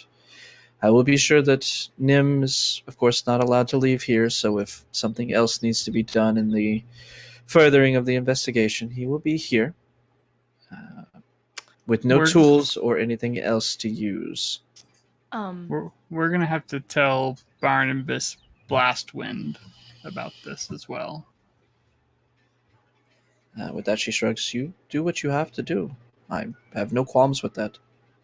Oh, well, you said like to not sully the house name for our payment, so I wanted to make sure that She shrugs telling again. the city If it does, it does. It's unfortunate. It truly is. But I still want to be paid, though. That she kind of arches an eyebrow. That may change depending on the state of the house.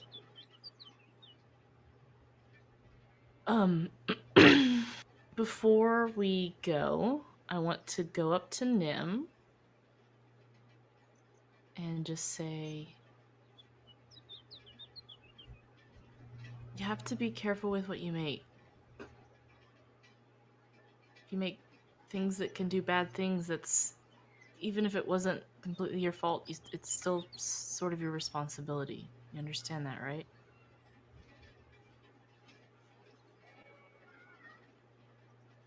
Okay. Somehow this Nimblewright looks absolutely pathetic. Just lowering his head.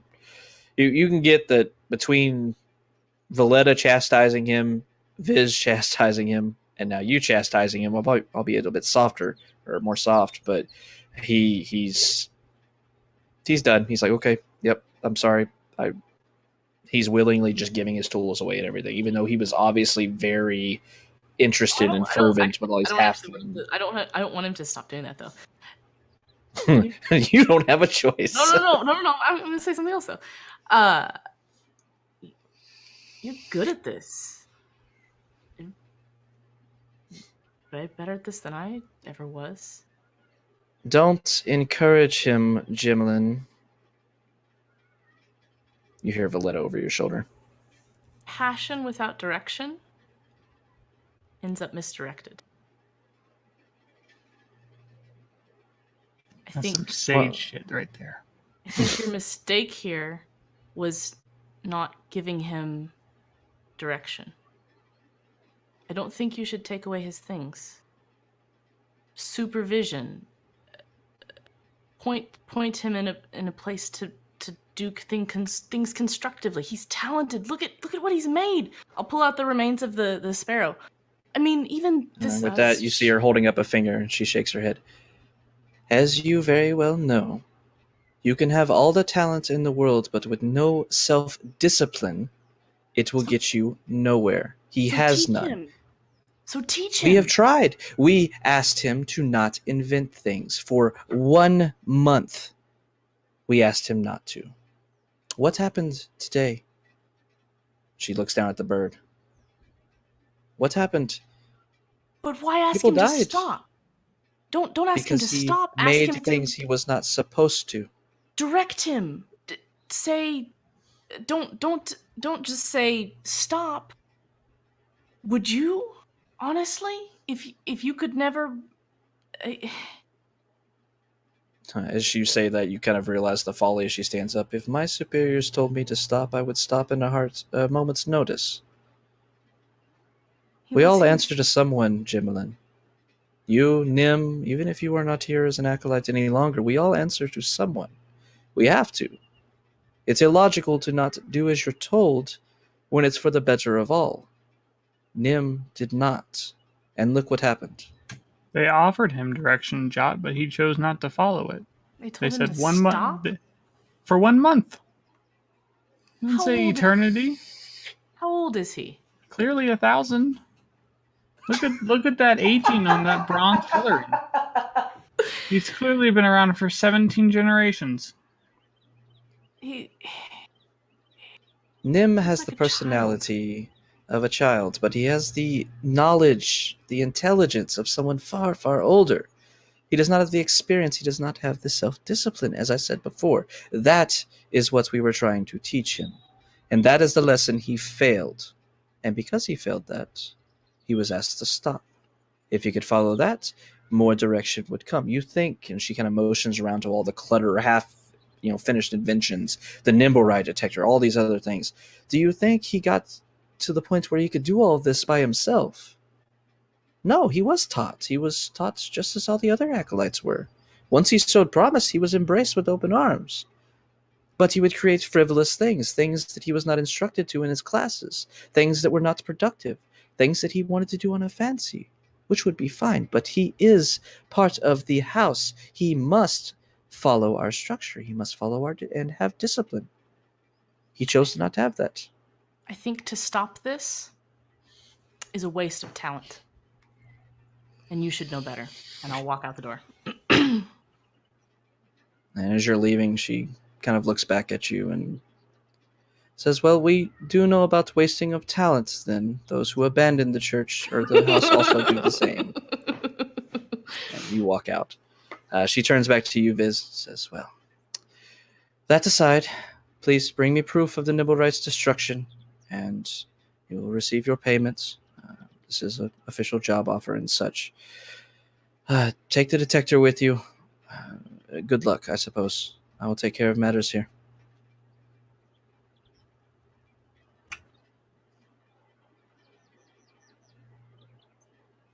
Goodbye. Bye. So with that, Jot storming out of the house. Oh, she's mad. Should be. Storming out, Viz trailing and catching back up with her. Y'all begin to kind of talk about what you got there. Viz having this little nimble right detector. Heading back down towards Troll Skull Alley. and the tavern. At this point, the rest of you from the other team have been making your way. It only took, like I said, about 30, 45 minutes for them to go through all of this. Probably less so, actually. Probably closer to like 20 minutes. So ultimately, y'all end up kind of converging at the alley at the same time, back at the manor, almost at the same time. You almost pass it a little bit as Seamus is kind of leaning towards Jot. Seamus kind of takes off into the air as you see Jot, still with this very angry look on her face, moving towards the manor. Y'all kind of wait, hey, Jot, everything. She just storms past you straight towards the manor.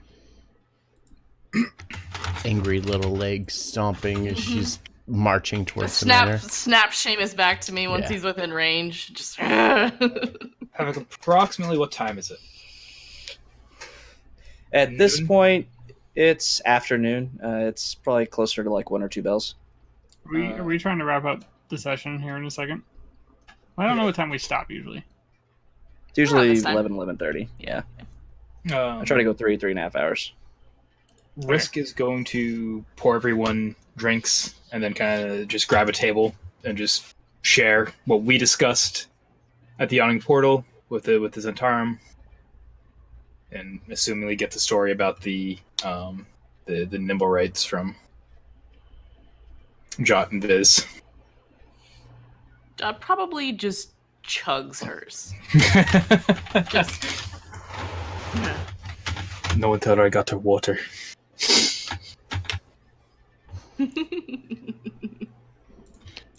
Spicy water. So, we've got a robot to find.